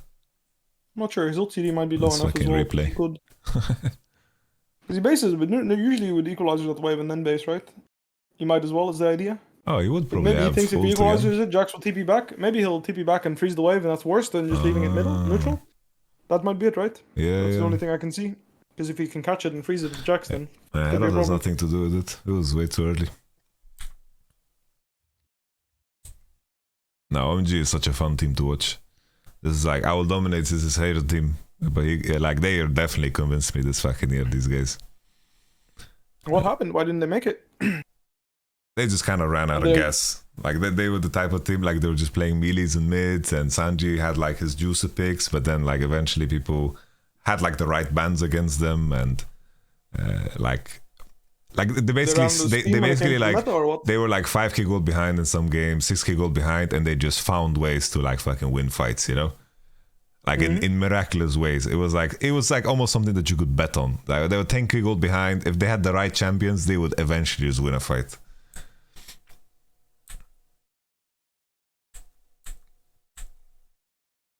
And then it's like the teams that were just a little bit more honest, they kind of clapped them. Oh man, that is depressing. Oof. Oof. Oh, you are so sad when you're playing Jax in this angle. Like, my god. You are a really sad panda. Yeah, I'd rookies. be a sad panda. Rookie is always suffering. That's just... I don't know, this guy's been elo held since winning Worlds. Like, he's elo held before winning Worlds, won Worlds finally, and then elo held since. Honestly, it was borderline 2018. It was almost elo held too. There was some moments. One game off getting elo held, yeah. Legit against KT. One game off getting elo held again. No. That's crazy.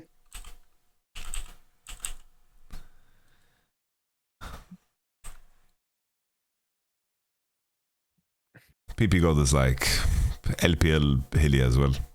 He just shows up to places, does crazy ass shit, has the patience to find significant moments in the game, refuses to be a passenger, you know?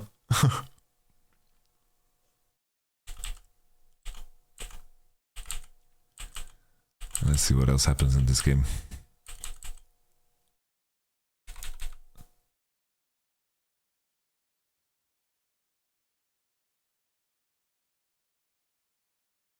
Holy barbecue.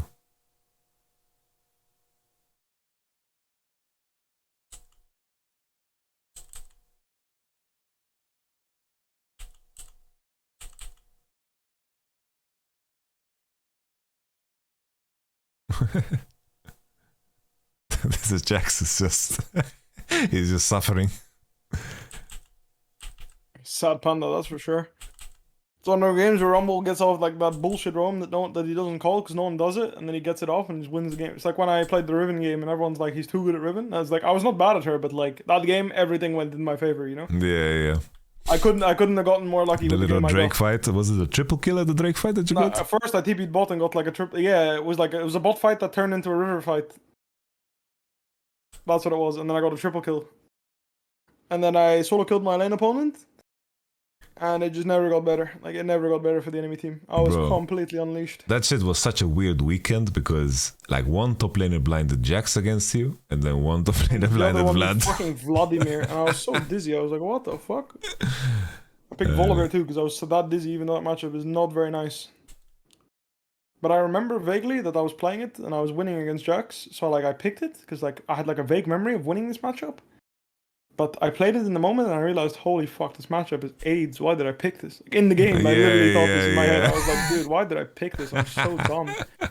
Why didn't I just pick like Gragas or something? It's just because we had like an AP comp. We had like Lilia Seraphine, that was why. We had Lilia Seraphine and we needed a bruiser and I just didn't know what to pick.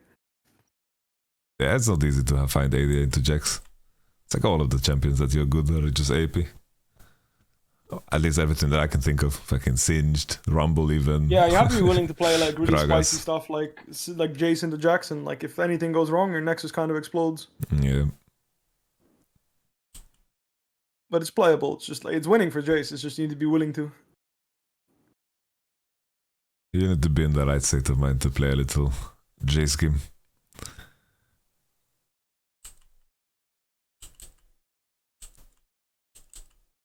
Agreed. I think they end very quick.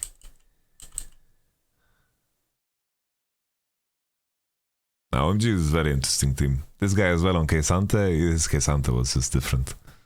He would be the type of guy to... I don't know. They always found a way to just win fights that they really shouldn't win. I feel like those are the most fun teams to watch. Yep. And there's a je ne sais quoi, you know? You don't know what's going on, but there's some magic. Dude, he's a sniper. Actually, the skill of a Rumble player is determined by how many easy hits, by the way. Like, a lot of Rumble players are like... Really, the juices in the E. The double MR thread, it's such a big deal. Photon was rough to watch because he did like the amateur mistake of like overheating out of 80, you know? It's like overheating into Q on 80 and not having second E, you know? You need to overheat on. You need to be at 70 or lower, otherwise you're bad. Yeah, Even yeah. 70 is a mistake. 60 is a sweet spot. 60 or lower. 50 and 60 are the sweet spots. 60 is the best because you can do EW and then Q, overheat on Q, and then get the extra juice. Get the extra E. Yeah, yeah. Because the other way around, you actually don't overheat on 50 before you E2, and it doesn't feel as good either. Yeah, yeah. As long as You it's kind of want to as long as you cross 90, and then E again, you know. Yeah, as long as you land on 90 and then you overheat into Q or W if your Q is already on, then and you hit your first E. You can be 70 and you can do EQ instead of W, but 60 is the sweet spot because you do EWQ and then you actually get overheat and then you get E2 anyway. That's the sweet spot. Just looking at this band against OMG, this is the this is the top 3. Crazy, yeah. Fucking Yon and Rumble. Härlig. Just fucking pick Kesante every game. I mean, yeah, the guy was so good at it. Why not?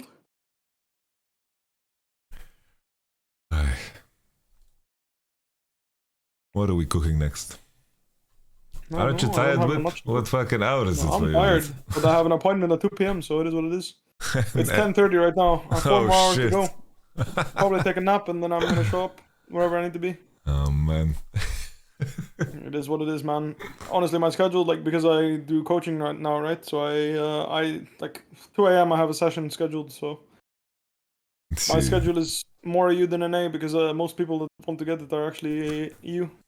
I don't mind, you know. It is what it is. Like, I don't mind. I'm happy. I'm in my zone, you know. I'm actually motivated, you know. I was having a hard time last split because I was too busy getting in my own head, you know. I was wondering, like, why do people not hire me, you know? Like, what is wrong with me? Yeah. What makes me unattractive? And now I just accepted wasting my energy trying to figure that out is pointless. The only thing I should be doing is giving my 120% to be as desirable as possible, and if people don't want me, I'll just go to people where people want me. You? No, as cliche as it might sound, just taking day by day and just focusing on what you can control and accepting what you can't control, it goes such a long way. Exactly. I'm very happy. It's like, you know, instantly when I saw you do your first session with Gaetano, I was just listening into that. I could just feel, you know, the Bwipo energy, you know, you're pouring yourself into something, you know. For sure, yeah. And you feel like you're moving forward. It's definitely huge. Can't believe. I agree. Bro, someone already posted this video, a clip of it 1 hour ago.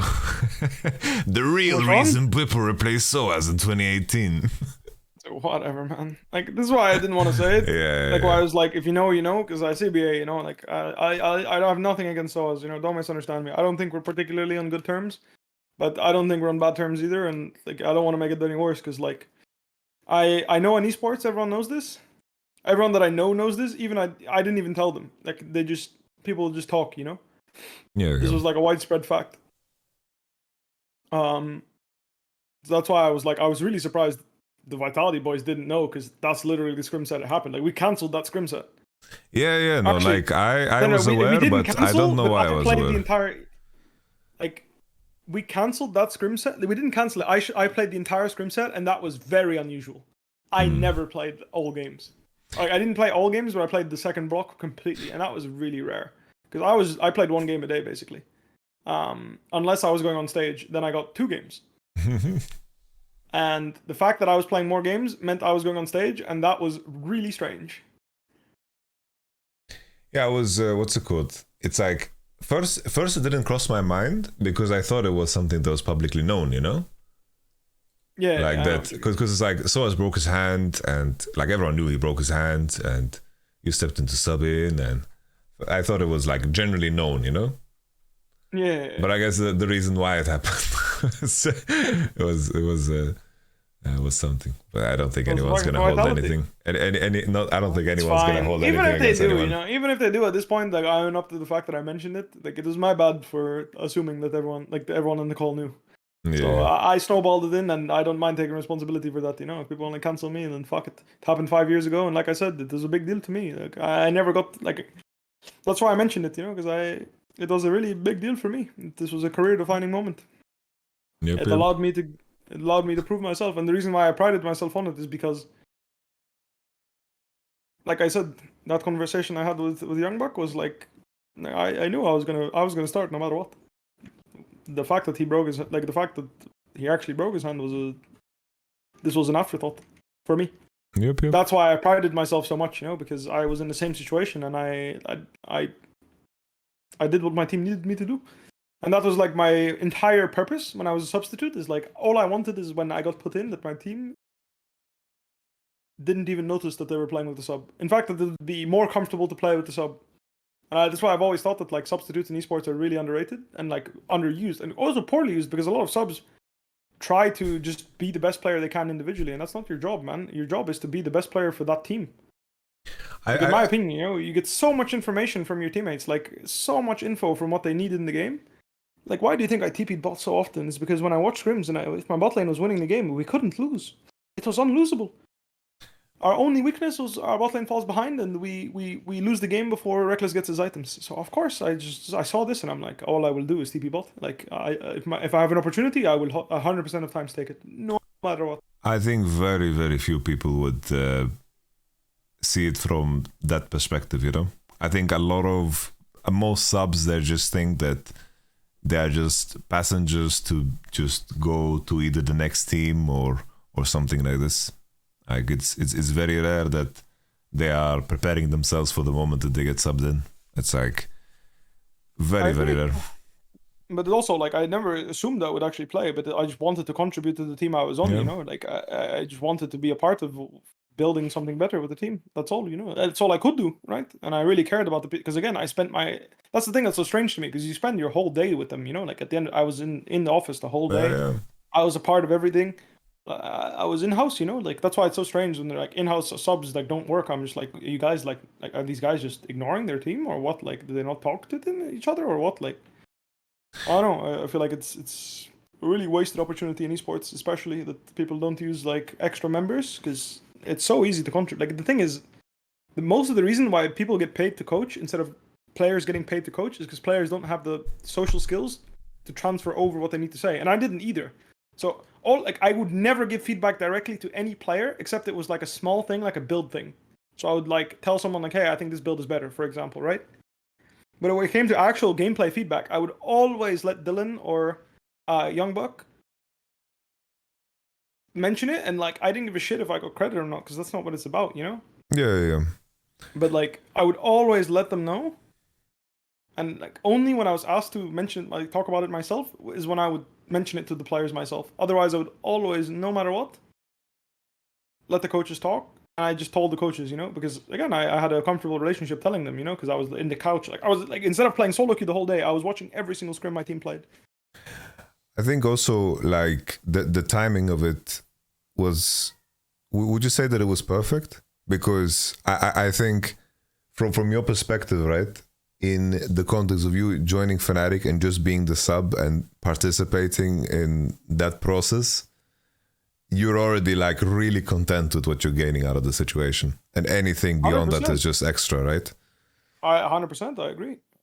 I literally, like, for me as a sub, like, I had one scrim game a day, and I treated it as my LEC, like, this was my LEC game, or my LCS game, ELCS back then. I treated it as my holy grail, I could have 12 losses that day in solo queue, but I won and performed well in my scrim game I got. It was a good day.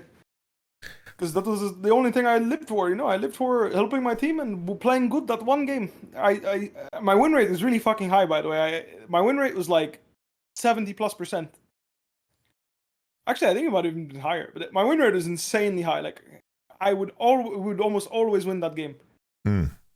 And that helped me understand. Everyone was like, top lane is useless and stuff, and like I just, I'm in an environment where like I'm actively making a really large difference when I play.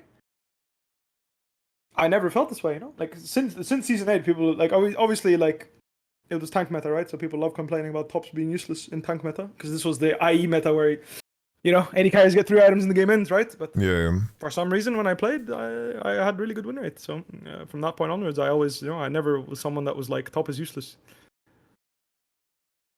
Yeah, it's a very nihilistic. It's like, if you come to terms with the fact that you're supposed to be useless, you're not going to think of ways to be useful. Because I think this is something that you do super well too. It's just you connect to the conditions of the game not you connect yourself to the condition to the game. You don't enforce the condition of the game through yourself. And I think a lot of players are like that, where they view the game through themselves rather than viewing the game through the game and then adding themselves to that game, you know?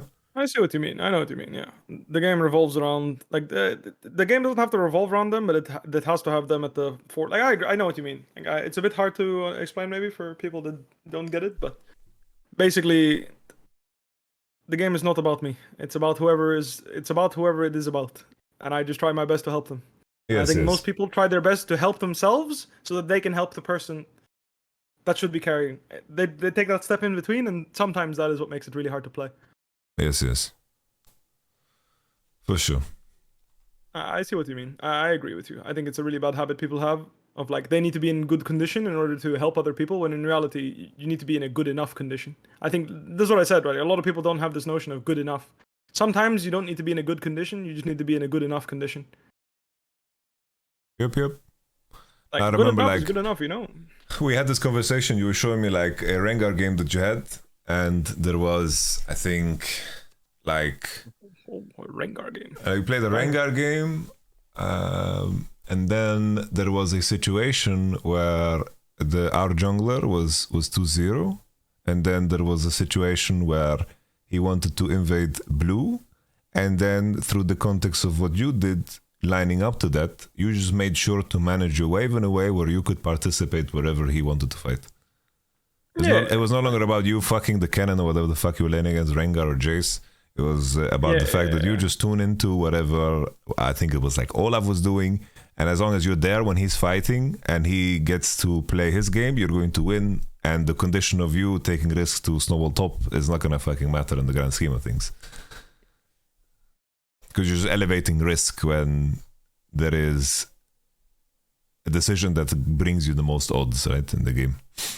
I agree. It's good enough, you know. Like, at the end of the day, people farm for a reason, and I think that's what a lot of people forget, right? Like you farm for a spike, you know. There's a purpose behind why you're farming. It's not just a farm. Like people farm with the notion of farming, and they autopilot farming. But this is what Hilly helped me understand the best. Actually, is like you could pick 3 fights in a row if you're really strong. You can just keep fighting. You know, you don't have to go back and farm. Going back to farm more is not a matter of necessity. Sometimes it's a matter of what you want to do. And sometimes it's just better to be there and fight again. Especially, like, support is especially that role, right? Because they never have to farm. So it really makes it obvious when you play support in comparison to like mid, top. Yes. That's why when people ask, like, you know, like, I don't think there's any top jungle combo that people think of. Like, I don't know of any top jungle combo, like, ever. Like, it's not a thing, you know, like, in competitive, like, in any competitive team that I know of, I don't know of a single top a top support combo. It's like the roles that are furthest apart. But unironically, I think we were a really good top support combo because I really tried to understand them, you know? Like, in 2018, I really tried to understand what he was doing and why. Yeah. No, it's like if someone thinks of top jungle combo, they think of you and Hilly. But I guess the situation as well is that you actually like played together too, right? So I guess that helps because you guys actually lane together both. So it does plant a seed in everyone's mind, you know? No, for sure, that's true. Like we did spend a lot of time playing together, but I really tried, and this is the thing that I had with Hilly that I really missed in other teams and other players is like I would always give him the opportunity to try and review it, and if it isn't as good as he thought it was, it's okay. But he wants to try, and if it looks bad or it is bad, we move on. You know, like he wants to pick a fight, and I'm like, I don't know if this fight is good.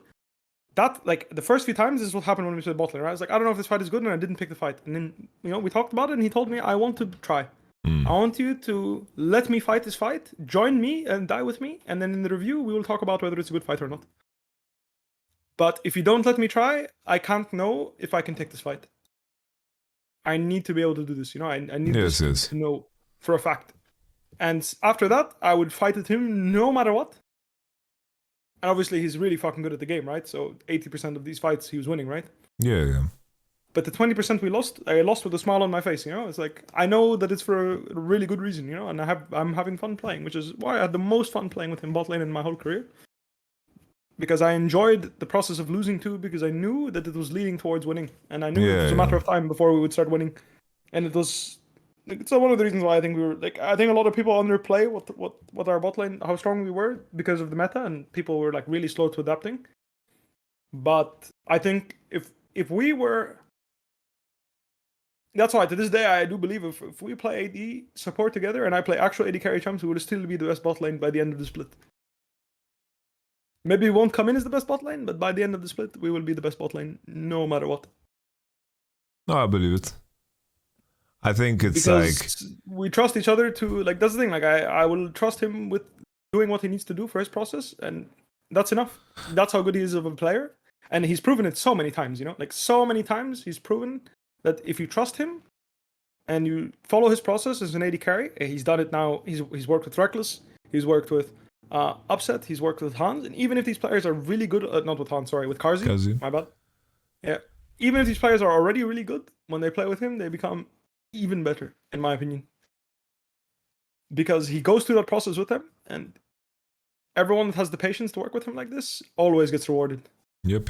And I think it is beautiful. I think that process is what everything. That's why it's how I based working my jungle. Like with my jungle, I was the same way. I told my team I want to try this. I think it will be good, and I need to try it to know for a fact whether it's good or bad. And if you don't let me try, I can't know. No, for sure. If you let me try, I have a chance. Like if you let me try, I'll know for sure, because that's the difference, right? Knowing for a fact, and everyone is, because the thing, if you follow and die. If you're willing to follow in a situation where you can die, you're willing to follow in a situation where you will win, you know? That's the idea. Oh, it's like always, it's like in a lot of cases where the teams that are on so-called paper worse, where they are performing better is in the unison of decision. It's like you need to be able to shape 5 people into a spear, and it's only possible if someone takes a decision and everyone commits wholeheartedly into that decision, because otherwise there's nothing. Because even in that situation, like the fucking Croc situation that I showed, right? It's like the Maokai was completely fucking running it down, but that Amumu and that fucking MF and that Silas, they were fucking clicking on him, and they were fucking committing to the situation that he created. And just because of how we played, it turned into a fucking opportunity for them.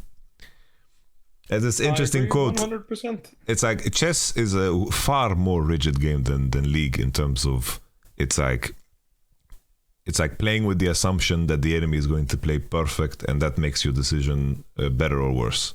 But chess is far more rigid because it's a lot more like figured out, right?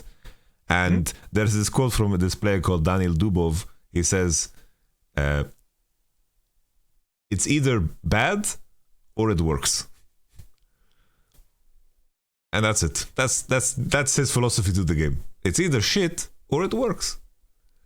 Because there is a certain degree of commitment to something that, like especially in a team game, where decisions that might not work, if you commit to something, the room for error from the opposition is quite large in a lot of cases. I think OMG is a very good example of that, because they got away with a lot, but whenever someone pressed forward, 5 players pressed forward, no matter what. And whether they inted or didn't int, it didn't really faze them. They move on to the next fight, and they won so many games off of it. Insane amounts of games. Eventually they had to face the music. Similar to us in Vitality, we had to face the music, where we faced teams that were better than us, like you guys that year. But we managed to go so far, when in reality, like, everyone expected us to be 10th place coming into that season. Just because we were very in tune with what we wanted to achieve in the game. It's like we had a buy-in. I agree. Like we had such a buy-in on diving top and killing top.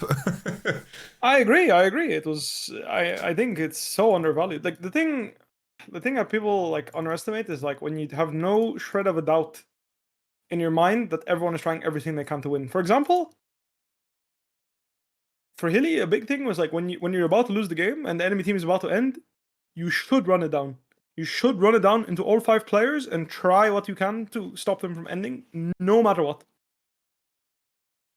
Because that shows that no matter how dire it looks, you are trying everything you can to stop the enemy team from winning. And in other words, you are trying to win. No matter how dire it looks, you are putting in 100%. 100%. 120%. You will try and make a miracle, even if it's 0% chance, you're still trying. That is like the fundamental, you know? I was co-viewing with the boys, right? And Mad Lions were like 10k gold down. And in the enemy team was sieging enemy Nexus, and what he was doing, he like flash polymorphed Azir and just died. But I'm like, he knows that this is probably the best chance he's gonna get in the game. And if there's a 0.01% chance for things to be swung through that, he's going to take it. What's the point of just sitting and eating shit, you know? Everyone's like, oh, Hilly Lul, he's inting, but my man, like the game is already fucking over. He's looking for something, you know? Flash polymorph with Lulu, maybe they kill Azir, maybe they turn the whole game. You know, you have to play your odds always. Always play your odds. Always play odds. I mean, it was, I don't know. Like, people remember me as like a player that was like really volatile and stuff, but like I think this first year I really showed that I can be really I can be really smart about the game. I think people felt it when they played against me too. I think a lot of people that didn't play, they look at my gameplay and it's the same with Hilly, by the way. If you play against this guy, you don't think you know this guy is a fucking insane player. Like you feel it when you play against him. Like obviously sometimes he does shit that makes you go like, what the fuck? But I think every single good player in the world does that, you know? You watch the Shy play, sometimes he literally makes you go like, the fuck was he smoking? Yeah.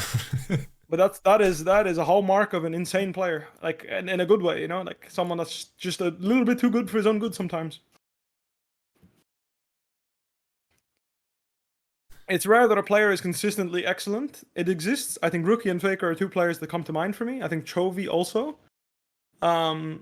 But it is rare. Like Caps, for example, I think is also in the boat of like, what the fuck is this guy cooking sometimes, you know? Yeah. But I think it is more often that it is the players that are cooking too much.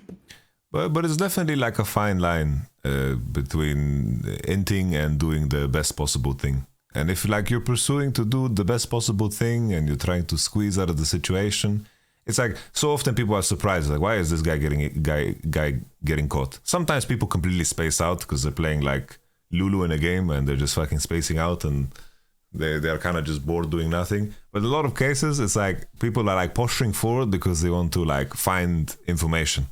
And they're trying to push the absolute edge of the champ and play to the limit of them getting caught just to spot information so they can, for example, push side. And then sometimes they die in that process and they just look really fucking stupid. And I think a lot of things boil down to the closeness of things. No, I agree. It's like, we were 6-0 the split? What the fuck? I just noticed, like, we were 6-0 the split? What the fuck? We were too good. Summer split, we were 6-0? Holy moly. Dude, what are you pulling up, by the way? Some old-ass fucking VODs, Jesus. I'm just looking at all of our games. Because, like, all of our games, those years, I remember them, like, really clearly. But this one, I remember less. I don't remember this game either. I know that I abused Karma Top into Rumble Cannon a lot this split, and like all top laners, like I felt like no one was playing this. I don't know why, but it was really free. It was almost always a free win when I played Karma Top against these champs. And I was not particularly good at enchanters, and I still am not. But whenever I picked this champ, I would just build AP. I would either go, Archangels into whatever, and I would almost always. It was just too easy. I don't see. I agree with you. I think people, I underestimate how much cooking there needs to be done in order to actually be a great player. It's like often in the conversation with a player in like review in terms of what they wanted to pursue with the decision, in that thought process usually like you can clearly see who's gonna make it and who's not, you know. I feel that, yeah. It's like, are you trying to get the most out of every situation you put in, or are you trying to just get by, you know? Mm-hmm. And in some cases it's good to just get by, right? But in some cases you need to be able to push, and that's where you see the best from the better. Fucking Jizuke. Did I tell you about this Nemesis quote? What did he say? I think you told me, but I don't remember. Yeah, I was playing in so at some point in this split right, it was this split right here. I think summer. I think it was summer or spring. It might have been spring.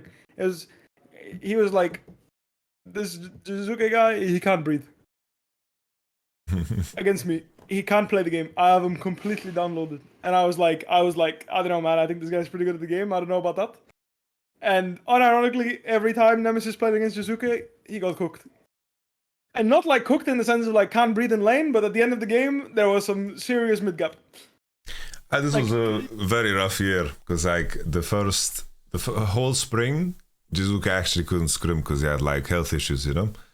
So like he didn't scrim and he was like struggling really hard. He had to like figure out some stuff in regards to his health, and coming into summer he figured that out. So it's like we had a very rough year.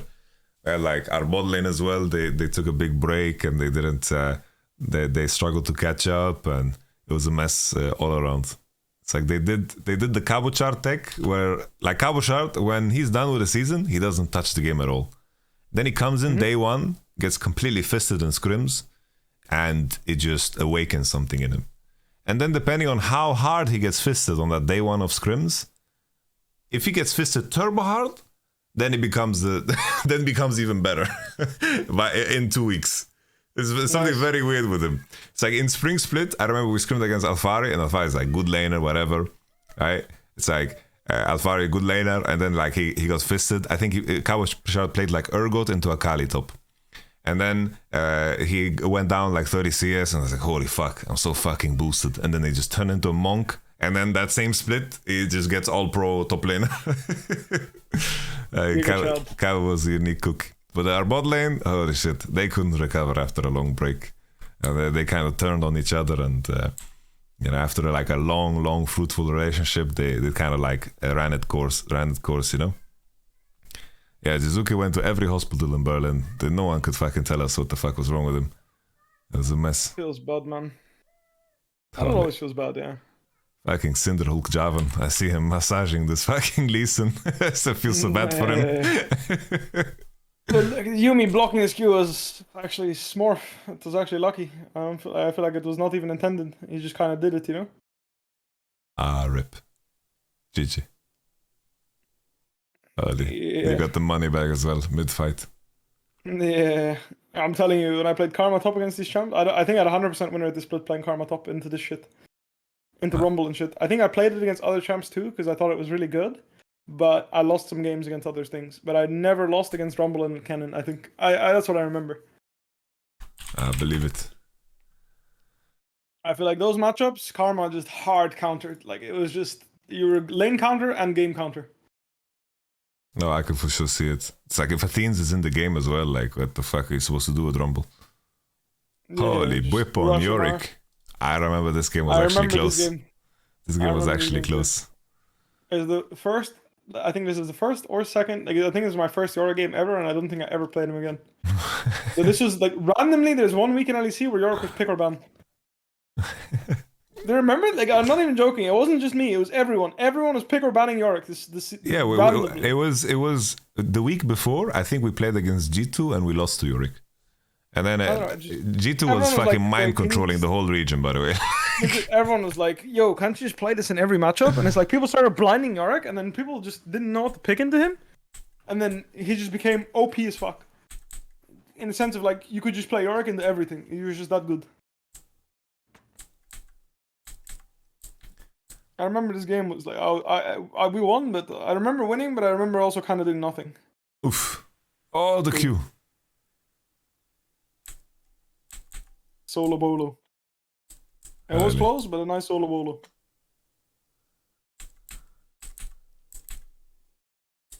Holy Blade is ruining King meta. Fucking Dark Seal Doran's Ring Lucian. I remember that actually, yeah. I guess this was the Dark Seal that like improved your potions. It was, and he W-maxed. Yeah. W-max was that OP. Oh, nice little cocoon timing. Crazy that the cocoon hits and he gets to R. Yeah, because you input buffer it. Yeah. Rest in peace. Could have been a 1-for-1 if we feared the Elise. Ah, Mowgli. Mowgli. He was so fucking good, but he struggled to perform in Europe. Smoj. Rest in peace, the Vitality special. The Randomly homies. 4 people entering the lane. This looked like a Bwipo death moment. You're looking for the Bwipo death, but we didn't let you. I wanted to get. Like, I would usually I didn't recognize it. That's why normally I would walk up to the wave, but I didn't recognize 2 people were behind me. Because normally I would just run into the wave and take the wave, and I'd be a happy panda. Like, fine, you got me, but what did you lose? Well, this has to be the only game where I just don't remember this game, but this is probably the only game where there may not have been that large of a mid gap. Oh wow, Hilly actually entered here.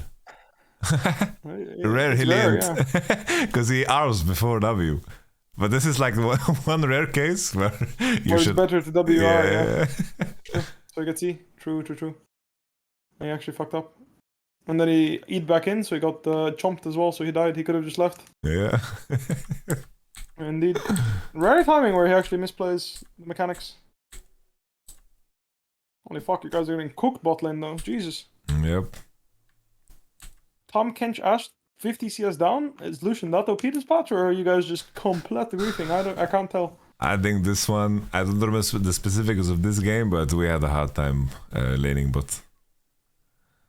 This particular split. That, yeah. I vaguely remember that, yeah. It was time for a divorce between Attila and Jectro. I remember that was like a big thing. You guys were like smurfing 2018, and 2019 it was just these guys couldn't play anymore. They couldn't be on the same screen anymore. Yep. Kawa did some serious work this fucking split.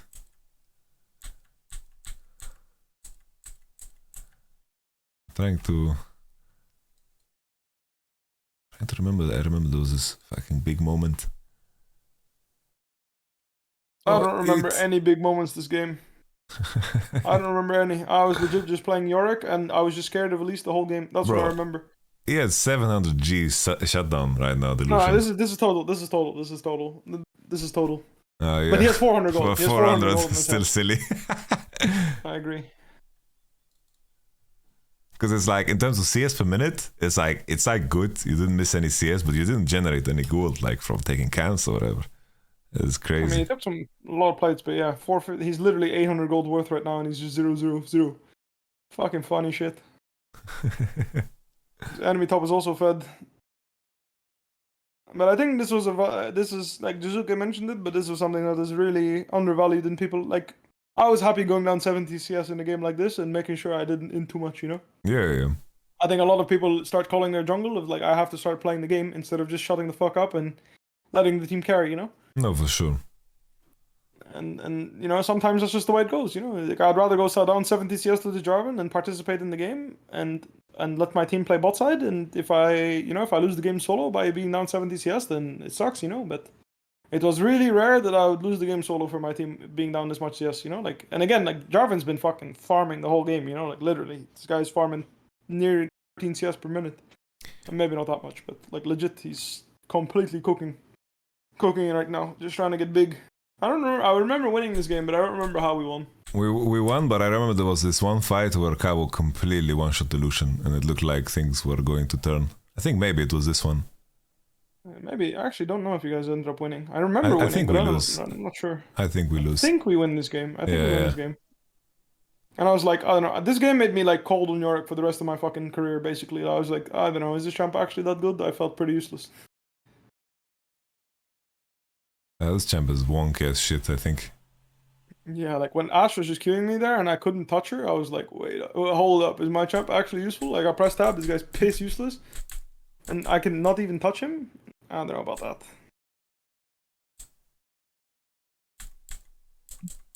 Oh, I remember going straight to Dirk. I remember seeing that. I was like, hold up. I actually thought it was pretty smart. I think it's pretty smart. I think going lethality in this type of game, it's not bad. I don't know what the flash engage. I remember Reckless never using cleanse was a big meme. You guys never took it in champ select? Never took cleanse. I remember. Bro, what My is champ- this? Bro, look at your Yorick W, by the way. It saves the whole game. Dude, I was good. Dude, I What was is good that, at using it, by the way. I was so Holy good at using it. shit. Dude, I'm so good at using Our it. Ash can't auto, I was- dude. But Legit, my I was man, cooking. you mind controlled him as well to not fucking move. Dude, he can also just hit it, by the way. He has 3 health. You know, 3 That autos and too. it's gone, right? And now he's hitting my fucking ghost. Like, he's hitting the fucking maiden. He's tunnel vision on the maiden. From downtown, I like that Broxa. Another one. Boom, can't move. Look at him, he's dizzy. Put him in fucking the baby cage.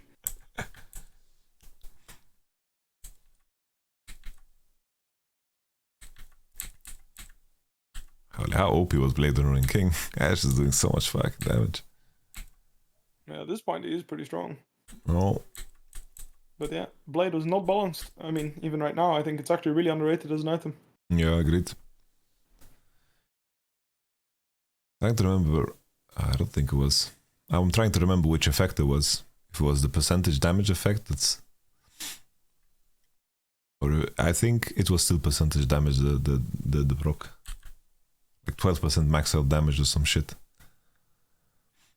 I think it was something like that, yeah. It was really disgusting. I think range champs had like either they're at 12 or at 10. I don't think they were 8 yet at this point. Yeah.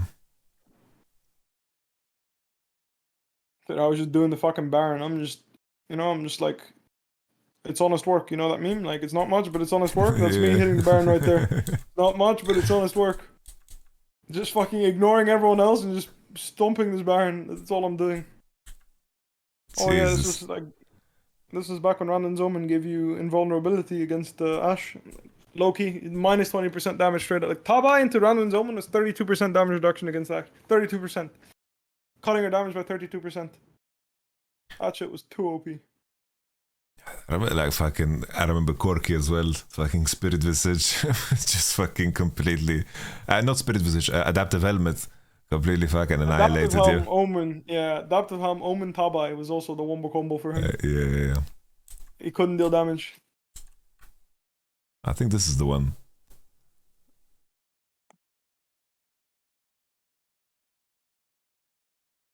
Oh, fucking they're sighted. Maybe it wasn't one. Look at that Yeah. baby cage. At least he's not contributing to the fight. It's for a random ass fucking ability, by the way. Like, what the fuck is this Yorick champ? No, I didn't feel very useful. You know, I felt really strong, but I felt like I couldn't do anything. That's how I didn't feel very useful this game. I felt like I should have been. I remember, this is the fucking Tom Q! Oh! This is the fucking Tom Q! Oh my god, is this game? I Do we forgot lose? about Do we this. lose? Wait, do we lose? Shit, I forgot. Honestly, Yeah, looking I at this forgot. position now, I think you should lose. I mean, yeah. Look I at don't know, I mid felt- wave. Did we? I don't remember. What is Jizuki is playing the for fuck end, was I he guess. cooking? Jizuki is playing Oh, for yeah. end. What? He's cooking some. He can't cook for shit. Oh, we're playing the end. I don't think you do though. I think that's why you lose, because you don't actually end here. Ah, we just Shiva. Double TP and it's like, oh fuck. The classic Hilly. Cancel base and look for more. The classic. Insta cancel base. It's what I picked this up from him and I actually started doing it way more often. Which is you cancel your base. Like you actually don't base into the same. Like, you don't base into your weak side. Because usually you go strong side, base, retake weak side, right? But you walk into your weak side so you can catch the people that are exiting. Yeah, I see what It's you mean. good tech sometimes. It's good tech sometimes. Obviously, not every game, but it can be good. I think it works, especially if the enemy is strong siding in theory on mid. Because then at least you don't have to fucking run all the way, right? Yeah. Because often it's like if you cross into the other side, you also like cross through their vision and then you'll get flamed. It's usually like when they're trapping and you like have a sniff that you feel like they're trapping, you know? You feel Yeah. it. You're making a call like they're gonna trap and then you punish them for trapping. So we just hit the fucking Baron. Little baby cage, they can't move? Oh yeah. Holy, Ruler would carry this. Ruler would carry this? I don't know, man. These baby cages, he can't fucking play the game. Just appreciate the baby cages. Like, he actually he can't hit, you know? Like, he has to walk through the stupid ass cage. This is what I remember we'd win. I remember Ash was really strong, but we kind of just bulldoze and end anyway. I remember. Actually, I don't think we end here. I think I think he ends up getting like flashed on or something and dies by Lucian or some shit. Yeah, Holy. that's what I remember. That's what I remember. I was like, oh fuck, when I died, and then I was like, oh never mind, the homies got me. Dude, Reckless Lucian was a vibe, man. You remember when he backdoored G2? Like that was a fucking vibe, dude. Yeah. I remember the call to this day. I remember it as it was. I mean, it helps that I heard it again afterwards. But he's like, Hilly, please, Hilly. I remember that call. You know, it's like, please, Hilly, please. And then they end and beautiful.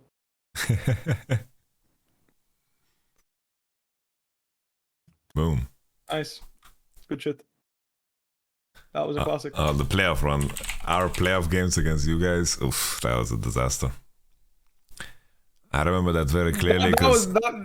That's when I was like, holy shit, Nemesis was serious. You know when he said this? Like, that's the playoffs. I was like, holy fuck, we cannot lose. To be fair, he did give us Kale, and I would say, if you gave us Kale, there was no winning. No matter like that game G2, G2 couldn't beat us when we played Kale.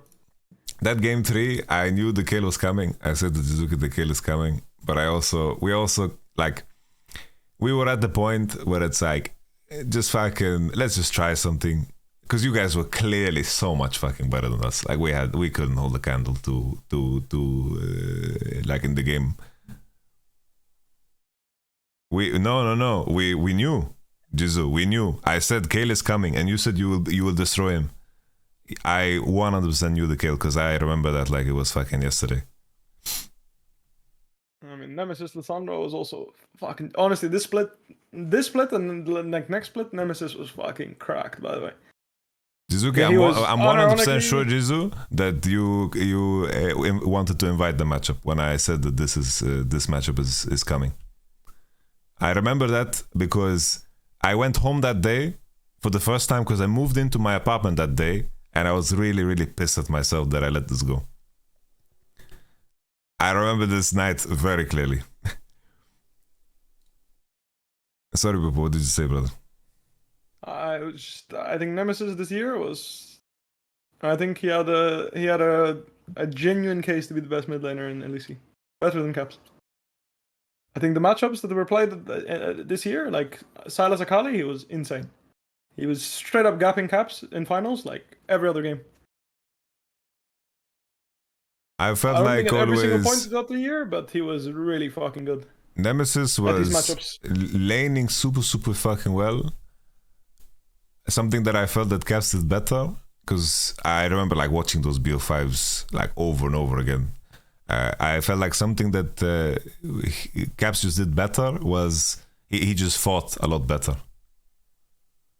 Like in terms of lane phase, Nemesis was really fucking insane. Because those Akali Silas games, he always had advantages. But then there was like some fights, because he was like building Akali in a way where he went like the full squishy way instead of going like the Zhonya way and so forth. And then like he got hit by like a Rakan W and got like snacked on in a fight. And it was like very, very close, right? Because you need to be like clinically precise if you're itemizing like this. But like in lane phase, he was always fucking ahead against Caps, I remember. That's true. Well, he's reviving. Dude, this was the classic. Honestly, 20, this is how I remember my spring split that year. I just locked in Aatrox, went down 40 CS, walked on any given midwave or TP'd on any given midwave and ended the game. I would just Q1, E, W, Q2, and the guy's dead on my screen. Bro, it's like I press tab, I look at your items, I don't know where you have the confidence from to look for this. You're so fucking crazy that Cartas Azult? Okay, let's fucking have a little sniff. I'm baiting. I have to go forward. Like, I mean, it's just the best play, you know? Like, I had the homies coming. Yeah, you defended the wave. You defended the wave. On the fucking midwaves, I was a psychopath on this champion. To be fair, I don't know why they fucking revived me. They could have just let me die, you know? Also a classic, you know? Just let me fucking die, man. Why do you hit me here? Like, come on. Just don't do anything. Can't lose this situation if you just don't press any buttons right now. I don't know. I was watching your live stream, actually. I wasn't watching your thingy, but like, I don't know. I was actually watching your live stream. I was hella behind. But yeah, I don't know. I just picked fights whenever the fuck I felt like it, and I just win them. How did I get a kill on top? Was it Rek'Sai? Or Rek'Sai was too OP? Actually, Rek'Sai Kale, I will say, this combo we couldn't lose. It was not losable. Because we would just press W on the Rek'Sai, and every mid laner in LEC had to die. There was no counterplay. The Rek'Sai speeding at you with Flash, Blue Smite, and Kale W.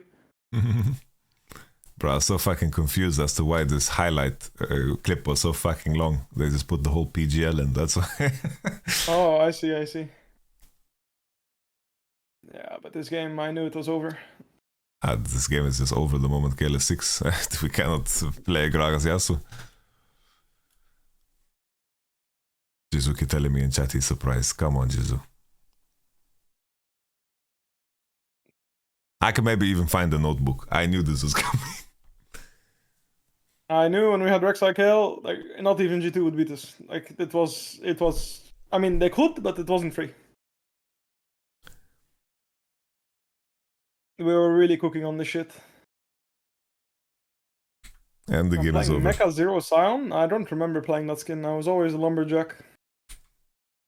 Sivir Braum. Dude, Silver Braum, Kale Scion, like a little early game jungler, like we're going straight to the bank. See you in Notre Dame, motherfucker. GG.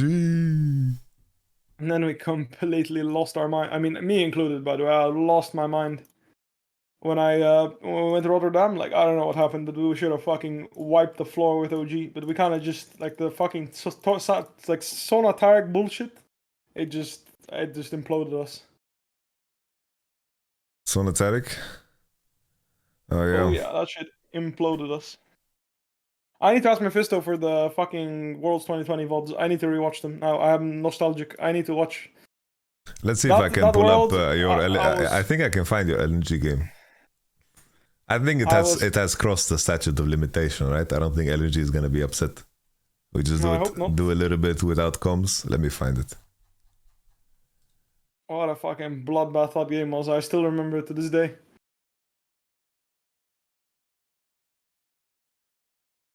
Oh, I have to scroll really far back, actually.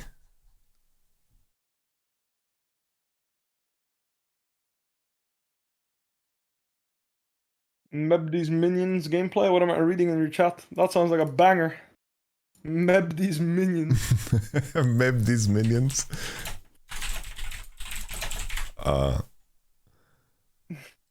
Oh my god, the fact that it shows up as well. Beautiful. Bro, this game was a tilter, dude. Like... This game was such a tilter, dude. Dude, you know it's fucking season like 1 and 2 when no one gives a fuck about order, you know? Like, everyone just fucking loads into the game.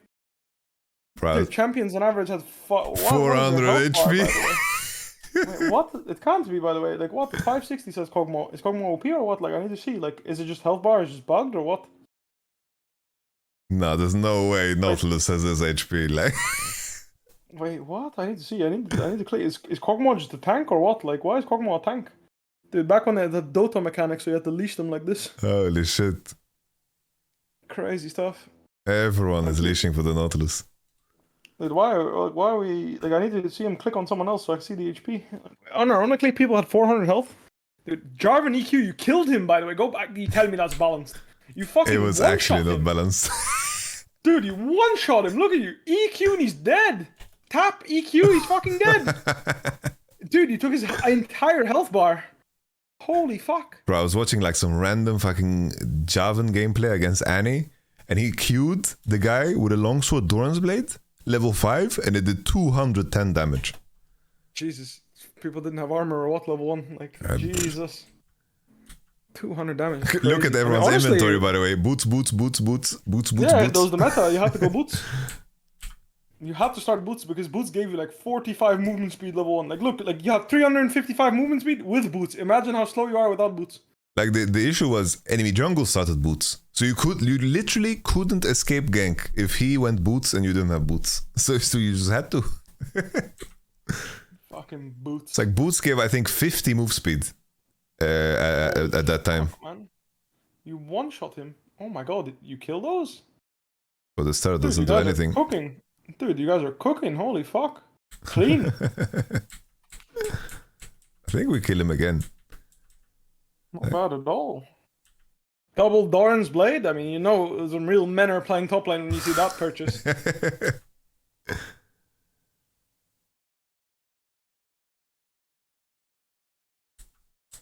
Bro, even the E damages look so high here. Fucking Jarvan. Jarman. What a Chad. Chad champion. I need to go take a piss and I'll be right back. 1 sec. Go for it. Cripple's playing Soraka, guys.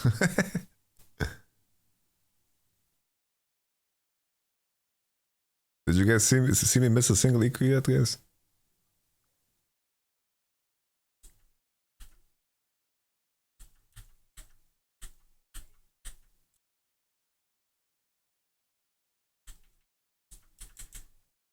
By the way, this was the dream hack where they had the 80-minute game with Anivia. This was that dream hack. Fuck, I have to move my overlay because for some reason fucking the champions, the way the overlay is built is fucking horrible. How did we lose this game?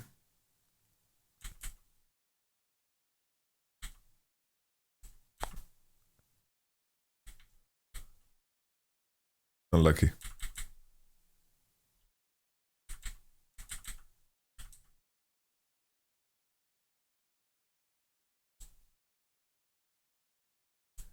You know, to qualify to this tournament, holy fuck, we had to borrow people's computers.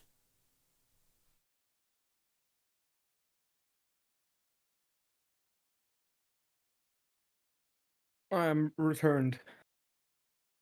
Holy, I have to click every single vote because I didn't name them. It's a bit of a mess. Fine. Let's see. Okay, Fnatic Bwipo versus Someday. Let's see. Someday. Is the only name I managed to catch. Let's see.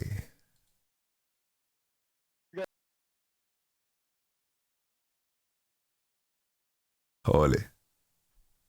Bwipo played Gragas jungle. What a G. Of course I played Gragas jungle. He knew. Dude, this champ is broken. Did enemy nexus explode? Enemy played Camille jungle. It was C9. I think I found the game. Ooh. The banger. The bangaroo.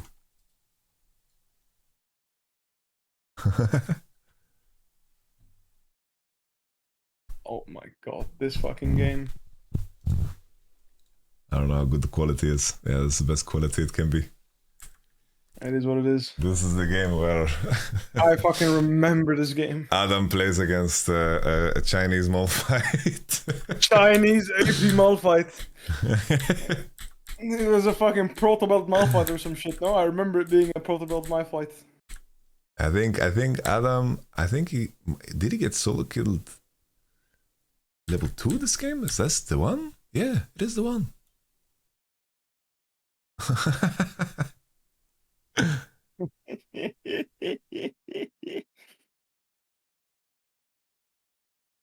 Dude, how do you remember that? I don't fucking remember him dying.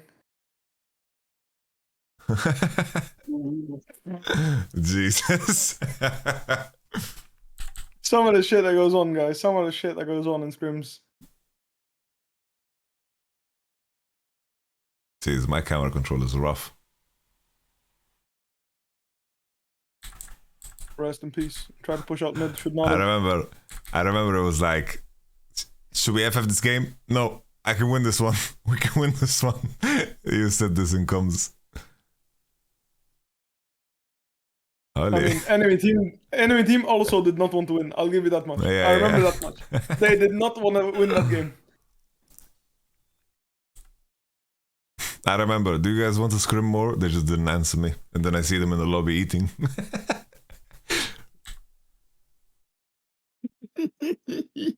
Holy, what a bot gap, by the way. It was a regular thing, to be fair. This Yep, one, not many bot lanes could play. Holy moly. Dish, And a I'll little capitalize. toothpick. Ali, Bwipo soup. And here's Niski. Sharing some money. I mean, to be fair, I didn't see that angle. I actually didn't see the angle for him to flash there. The thing is enemy jungle was also 20 kills this game. That's why it's funny. Both of us had 20. We both ended this game with 20 kills. So he fucking killed me. He outplayed me there, motherfucker. Tarzan was too good. He got me good there. The oxygen was not very breathable in the top lane. I'll tell you that much. I mean, honestly, he was complete smurfing on our heads. Tarzan locks in Kiana and just fists us. He was good at the game. Jeez, we didn't chill.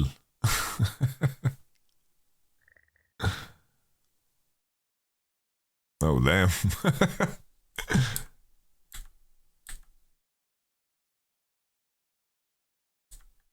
This was the classic. I would go AFK for a bit to hit 6, and then I would play the game again.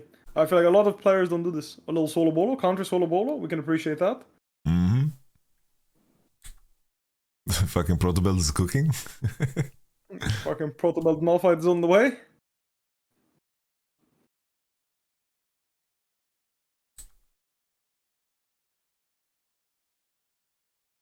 A little Drake in the bank.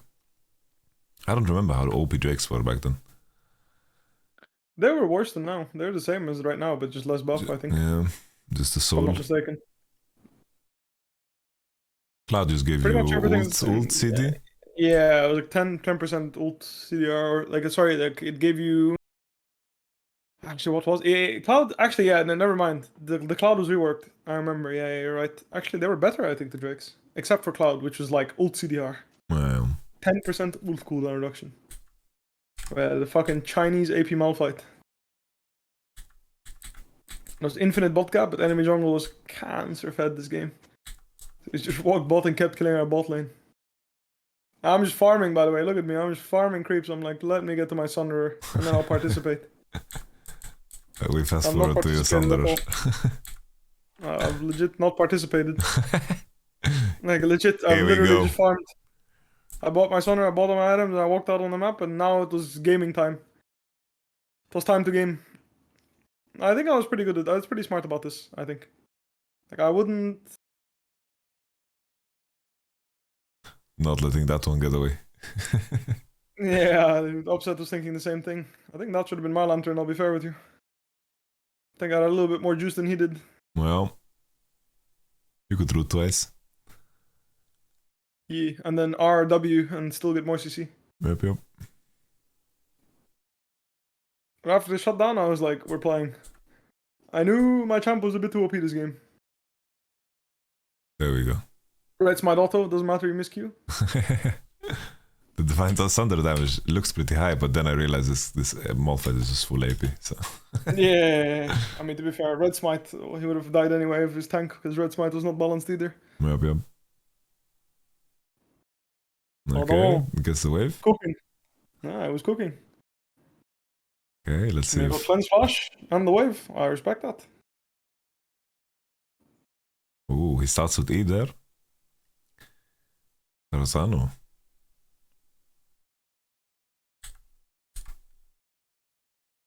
Holy. He was cooking. Cancelled you guys both.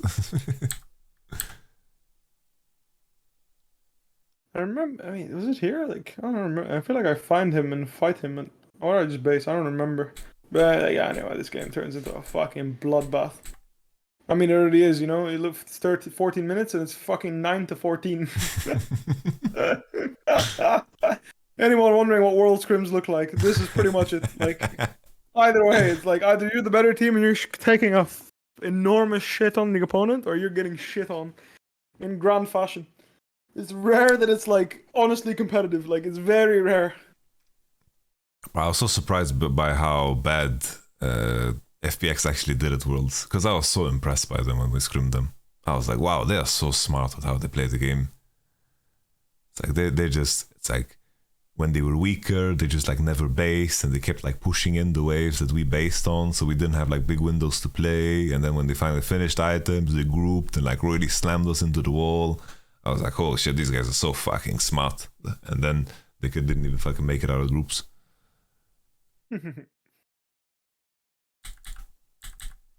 After this one, the game was won. I know that much. When they greased and gave me a quadra kill mid for free, it was a free win. Random quadra kill for free. Like, that's what I meant, like, when they did not want to win this game. Like, this fucking Qiyana, look at him. To be fair, my combos were kind of clean, no? When I picked up champ. So the little... Lucian got auto into W, I was squeezing out the maximum. Yeah. W placement could improve, but it doesn't matter. Small detail. Small detail.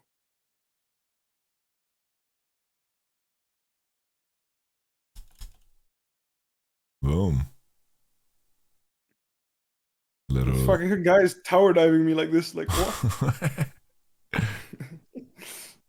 I don't know, my Qiyana wasn't as bad as my Qiyana was not as bad as I remember it being. It was not too bad when I played this Vigo. Could be better, but could also be worse. I remember you're always like, I kind of want to play Qiyana. And I was like, Bwipo, is it worth the investment? The answer is no. And then I was like, yeah, fuck this shit. I literally told the whole team, I was like, guys, if Talon and Qiyana turn out to be OP, I'm sorry, but I will try to be useful with Jarvan, Lee Sin, and Viego. And Trundle. Literally, I just said, guys, we pulled a meeting and I was just like, alright, for the champ pool jungle, if they're OP, I'm sorry. I'm not practicing them. I think in 2 weeks, I will not be good enough. I appreciate it so much. It was easy to talk to you when it came to like those type of champs. It's like, you wanted to play Lee, and I could easily say, Bwipo, I need a lot of convincing. Okay, I need a lot of convincing. And then you put in the time, and then you were convincing. Took a while, and even then, honestly, looking back, I was not that good at him. I was okay. It's such a cruel champion to play, I feel. You have to be very good at him, yeah. And also, the standard that's set by people is very high. Yeah. It's like also, it's not that you have to be only good at Lee. You have to like be better than other people in the game, I feel, in order to make it feel rewarding to play Lee, unless the champion is just broken and the mid meta is like perfect for Lee or something. I know what you mean, yeah. That's like same with Nidalee. I feel like you need to be better than your enemies to really squeeze out the most. I agree. You need to have a better POV. Like, you need to really be focused. Yeah. It's like Canyon got away with playing Nidalee because he genuinely just played better than players within the game. I agree. I felt the same like when there was like the Trick Spirit invasion in Europe back in 2016. Like these guys were playing Nidalee and they were completely like piss stomping, complete 1v9ing, and all of the Europeans that wanted to catch up to that, they were just living in delusion. And then whoever came to terms with just picking Gragas first won more games.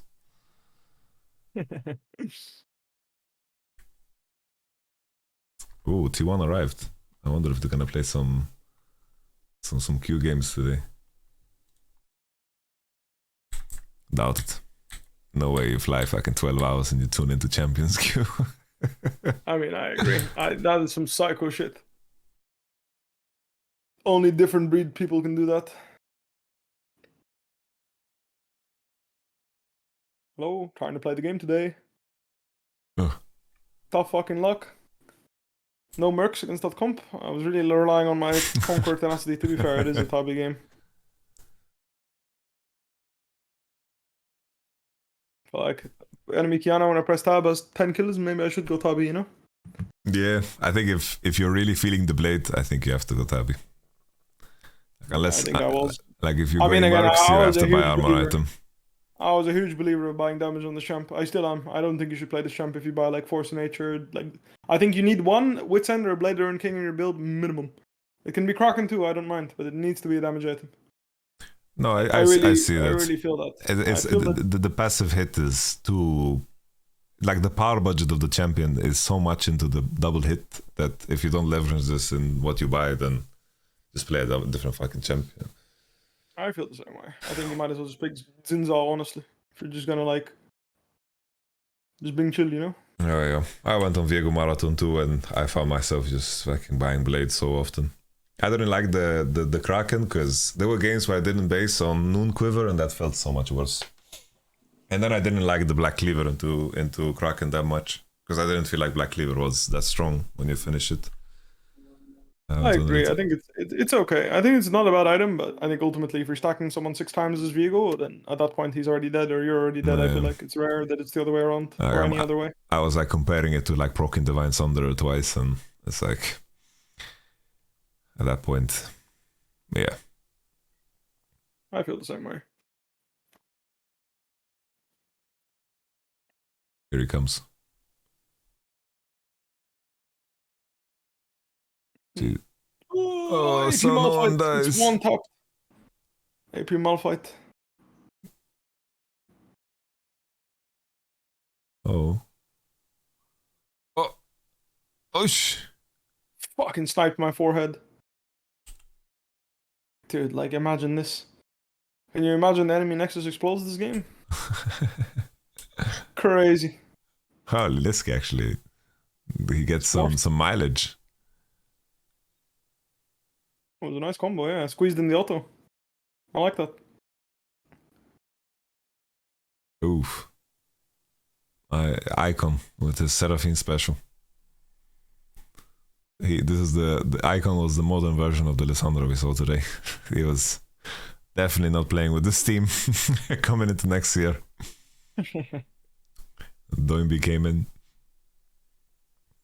It's funny actually, at the 2022 Worlds I went to see the Aurora Borealis with Ale for some reason. With Niski, Ale and Candice. They were a random squad. Did you see it? Yeah. I say like yes, maybe. Like I saw it, but not like super clear, you know. I see. There was some green in there, you know. I see what you mean. I didn't get to see it.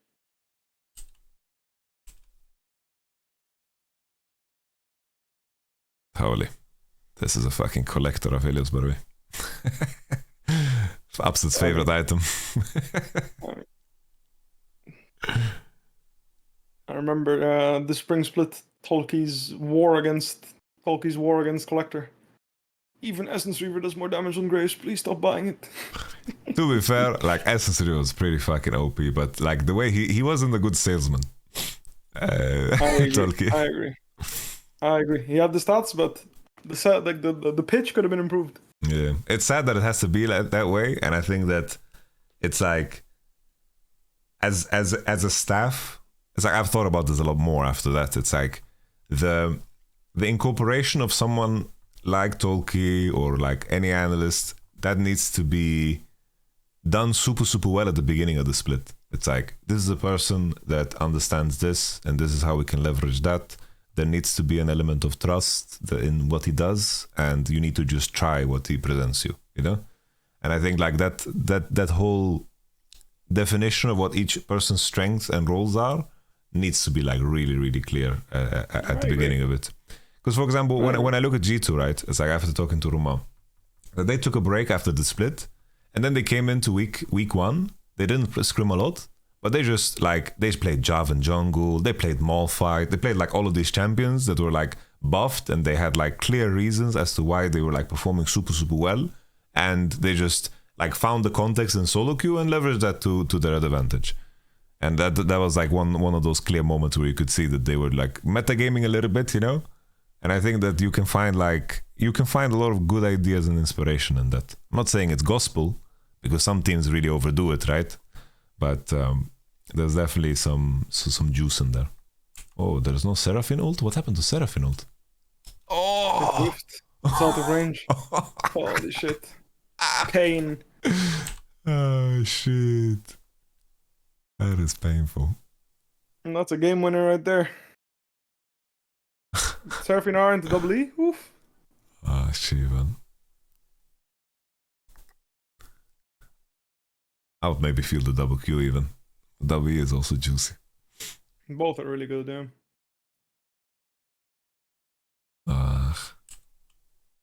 Icon.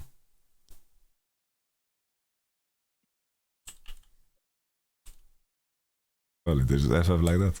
I guess we end. Yeah, we can end. Pretty close, I think. If they tried to stop us, I think it's possible, but yeah.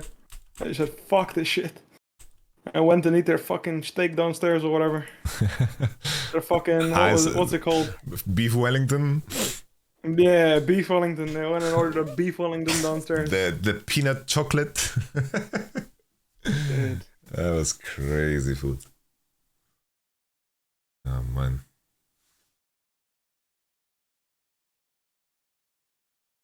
Holy. Oh. Then now you know I'm reviewing with our boy. Any scrims against T1? I think that's enough, guys. I think that's enough of me revealing the secrets. I think the occasion was right for it, because we're here with Bwipo. Show us VIT Game. What was a classic? Ugh, this fucking event was Was the scrim record good this split? I don't remember. I feel like it was pretty good, no? I think in summer it was like the second half of it was insane. I remember like coming into the finals, we didn't lose a single scrim. Like Mad Lions, I think legit our scoreline against Mad Lions was something like really extreme, like 228 or something like this. But I don't remember, so I can't say. But they were also like really bad in scrim.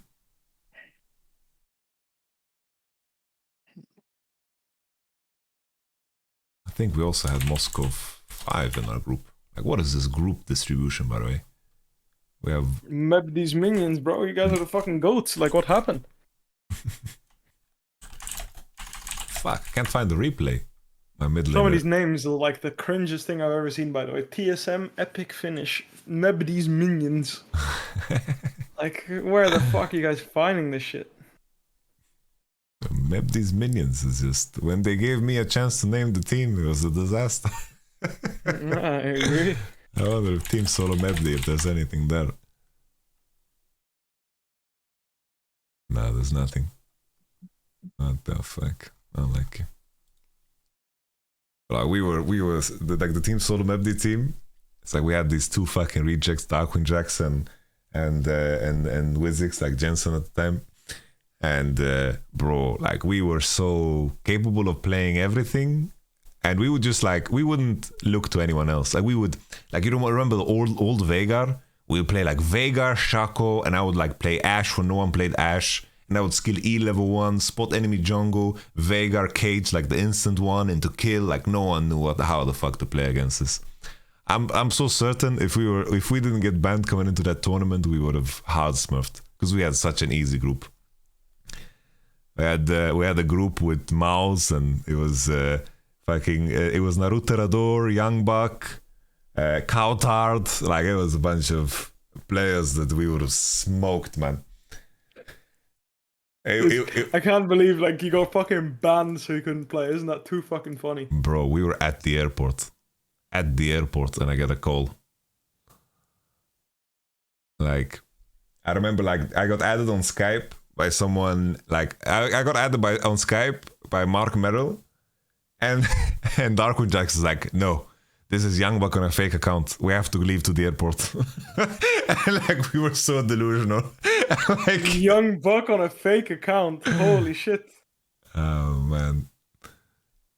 Dude, Mark Merrill himself added you? Yeah.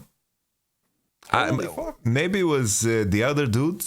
I don't know if it was Rise or Trindamir. Like those homies. Holy fuck. Holy. That's fucking a banger. That was crazy, bro. It's like we were there on a call with, like, I was on a call with the head of behavior, and I don't know if it was Matt Marcoux or Mark Merrill, one of them. I don't know if it was Rise or Trindamir. And then they're like, we regret to inform you, 3 players got tribunal banned. And I was like, then show me the tribunal case. And I was like, yeah, but there's no tribunal case. We can't show you the tribunal case at the time. So I was like, but if you get tribunal banned, there has to be a tribunal case. Because basically what happened, I found out from inside of Riot later. It confirmed my suspicion that basically Riot EU agreed that we should be allowed to play if we cleaned up our behavior. And we did. For like 2 months, we cleaned up our behavior. Like we did, like these two rejects, they didn't play solo queue even. You know, just because they couldn't stop themselves. They didn't play solo queue. And then at some point, North America were like, yo, these guys are fucking playing? That can't fucking fly. Like, they just went over the head of EU and just fucking slapped us with 3 permabans. The funny thing is, they had to ban 3 people in order to make sure that we can't play the event. Because we could have subbed in with 2 random players. So they had to ban 3. And the 3rd person that they banned, it was the most random ban ever. Like, they just banned our top laner because he was like a really low profile player and he just got sniped. 1 year ban. Holy shit. Oh, You got man. fucked. He got super fucked. Smoosh, man. Holy moly. Oof. That's fucked up. It was rough. It's like the day before I'm doing the coin toss against Michu Makers about side selection. You know, we're doing it on Skype because Michu Makers is already like on location.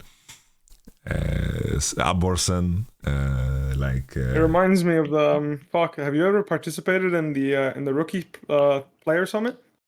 Yeah, a really long time ago. Yeah. In season 8, I went and like it was the funniest fucking thing. So this basically, for the people listening, it's so Riot used to like have like an initiation for new players coming into ULCS or LEC, whatever.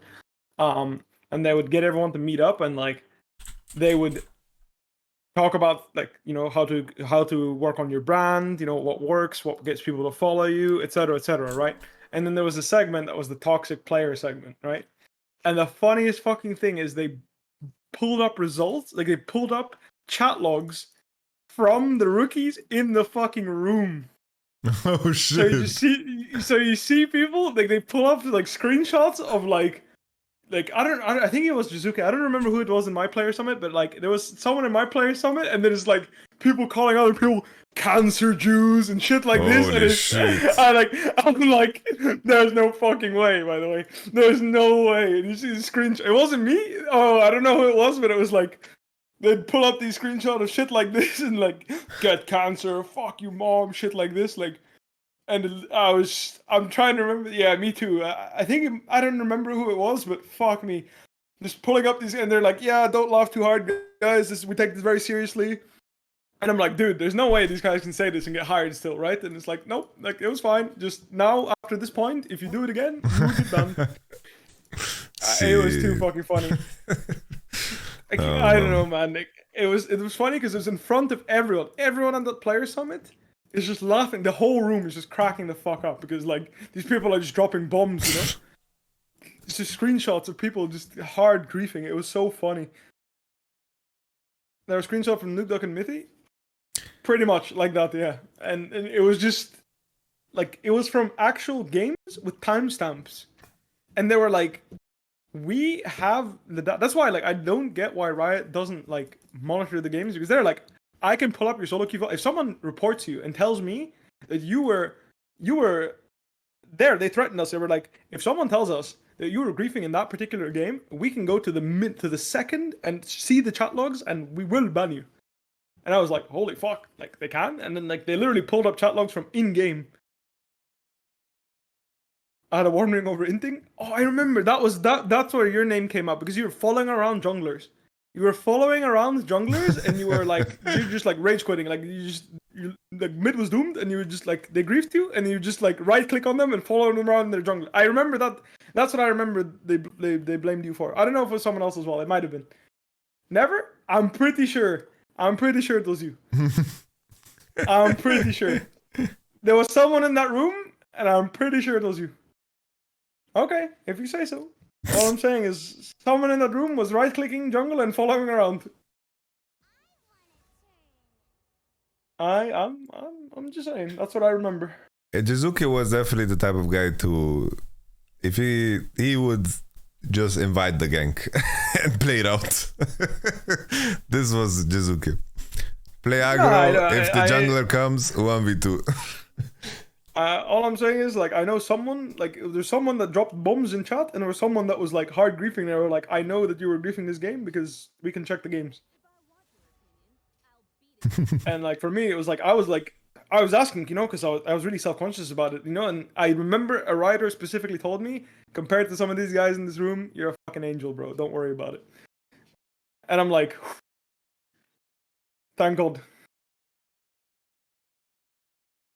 It's trying hard to make you look bad. I don't know if it was you. I'm pretty sure it was you, though. I remember it being Echo, and I remember. I remember a little Echo right-clicking on the jungler, following him around. Maybe this is just my memory being bad. I have a juicy game. A little Yike versus JunJia in Champions Queue. Not bad. Steelback versus Mickey X. I feel like that's worthy of note as well. Yeah. G2 synergy is a bit OP. BSO random has been fine in Champions Queue so far.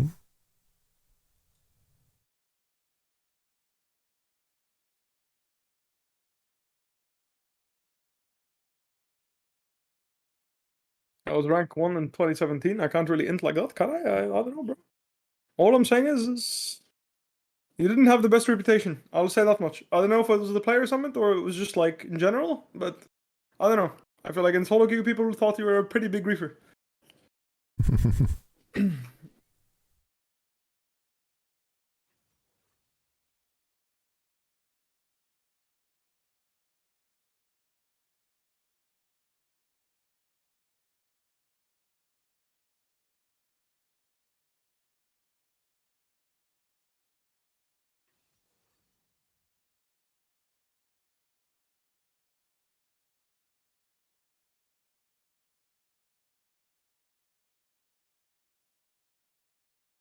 Gonna run some Good ads.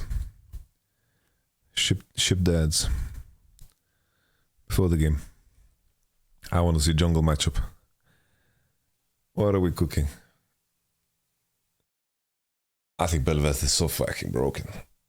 I don't know. I feel like I feel like if you don't respect the Belveth angle, she's broken. But if you know it's coming, you can always prep for it. I feel like if you can reliably deny her Herald and you have some good CC in your team, reliable CC, she's not that big of a problem. Like a good Maokai angle, or like it doesn't have to be like any like Nautilus, Gragas, Maokai, Ornn. Like you have this type of shit against Belveth, it always beats her. I feel like it's so hard for her to find angles in fights if you are playing your 5v5 comp well, and she just never gets to enter, you know? Also, if you contest the Herald well. Papushka sounds pretty fucking good into Belveth. Yeah, sounds fucking rough. But like, I do think the champ is good. I just don't think it's like you pick it first 3 and then it's just good, you know? I do think it's like 4 or 5, you have a good angle, Belveth can take over.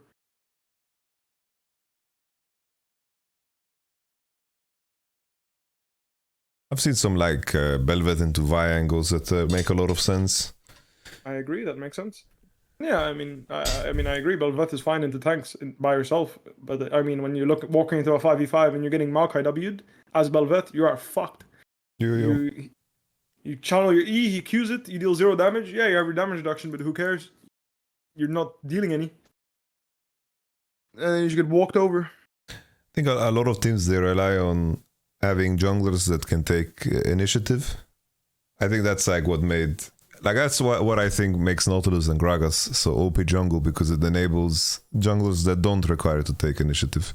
It's like if you're playing Kha'Zix, you never want to be the one like creating space. You want to like really capitalize on space. And I feel like Belveth is kind of the same way. I agree. If something good happens, you're great at following up, but you can never create. Yeah. Little Heimerdinger into Naughty Baba, okay. I like it. But he got smoked. Nautilus mid. He's kind of fucked. Heimer mid. Yeah, actually, that's so true. Ironically, if there's any champ that you will fucking bleed against this Nautilus, I do think it's Heimerdinger. I believe that champ will make you suffer, man. Like, there's no way you can play Nautilus into Heimer against the good Heimer mid. Like, even top lane, by the way, you can't play. But I'm pretty sure you can play Nautilus top into anything and be fine. Like, you can't tell me Jax will 1v9 the game in the Jax Nautilus matchup. Like, this just doesn't happen. changed my mind.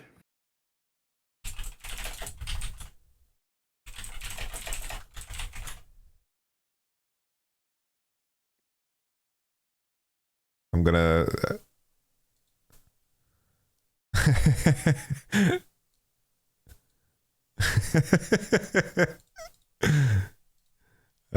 I shipped it to Mickey.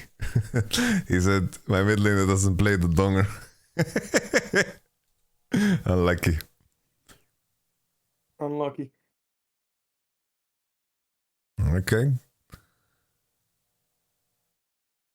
So I guess they're sending Poppy jungle then into Kindred.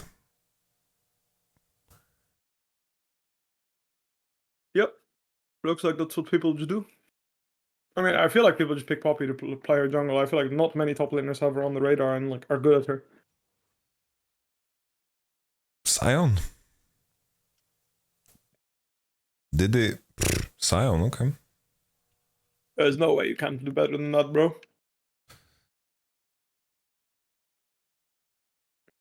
I'm just saying, but you lock in Trundle this game, the enemy Nexus explodes. That said, he didn't get buffed yet, but still, Trundle into Olaf, so one-sided, even nerf Trundle will shit on him. What the fuck? This is like, okay. Olaf mid, Olaf blind mid? Rumble top? Eesh. Ain't no way. Ain't no way. I thought they were going Rumble mid. I thought that was the angle. Well, 20 seconds and then it's done, right? Well, it is what it is. You can't tell me he's playing Flash TP though. That is not legal. You can play Flash Ghost TP. I don't mind. My Ghost brain was Barrier, thinking I don't Ghost care. Ignite. That's where my brain Fine was by at. me. Fine by me, but you cannot play Flash TP on Olaf. It's illegal. There we go. He switched last second. Thank the Lord.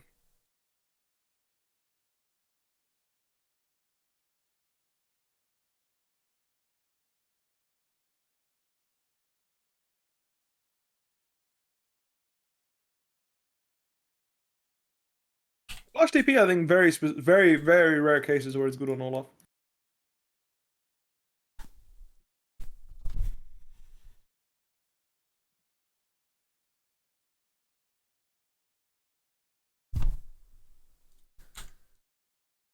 A little bit of a sound. What's happening with the format, by the way, in MSI? Like, what is happening tomorrow? So basically tomorrow there is Golden Guardians versus one of the teams, and then PSG against the other team, and then the winner goes into a best of 5 final. I don't know the exact matchup. I don't know if they're playing cross group or if they're playing the same group.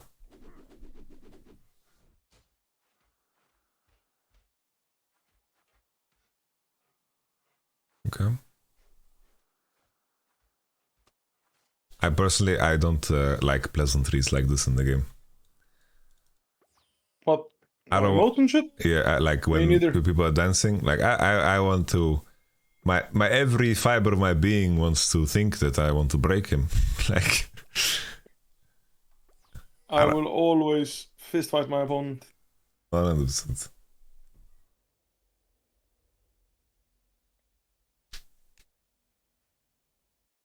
Okay.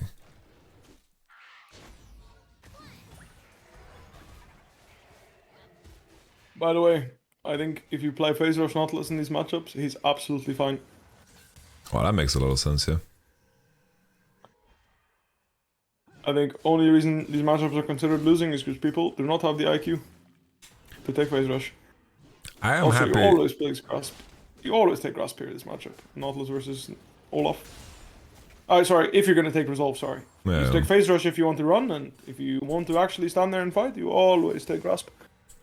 Aftershock is probably the worst rune in the game right now. I feel like this rune is always trash. I am happy though that we see a top laner into Nautilus mid. Because that's in the right direction, It's a I think. start. Yeah. It's a start. It's a start. But I do think, I mean, there's so many things. I think if you just lock in Swain in this angle, I don't see how that's ever bad either, though. Yeah, Swain looked, like, considering Sion was picked on 5, it does look really insane. Even his sound doesn't get picked. Like Swain against short range AD carries like Kindred and Zeri, it's pretty damn nice. Yeah, I can see that, yeah.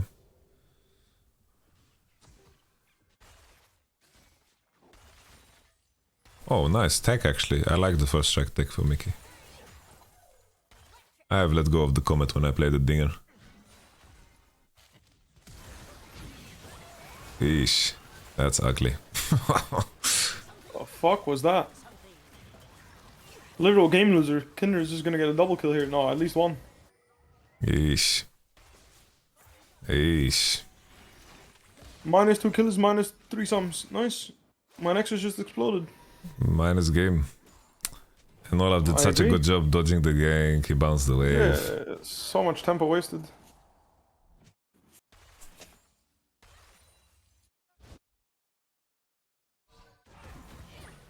We do Golem? We do Grompolos? It's fine, I guess. I've never seen a Papushka be good with the skin. What skin is it? I can't The tell. Halloween. Oh, the Halloween one? I haven't seen it often. The one I play is the Lollipoppy one. Yes, yes. I was so sad that they changed the splash out. They nerfed it. They nerfed it. Wait, was Solo Bolo here? How? Oh, I mean, Nautilus is just too cocky, I think. What the fuck? Look at how he's walking into Olaf as if he's never played against Olaf before. Well played by Olaf, though. Good angle. okay, Jackies. Olaf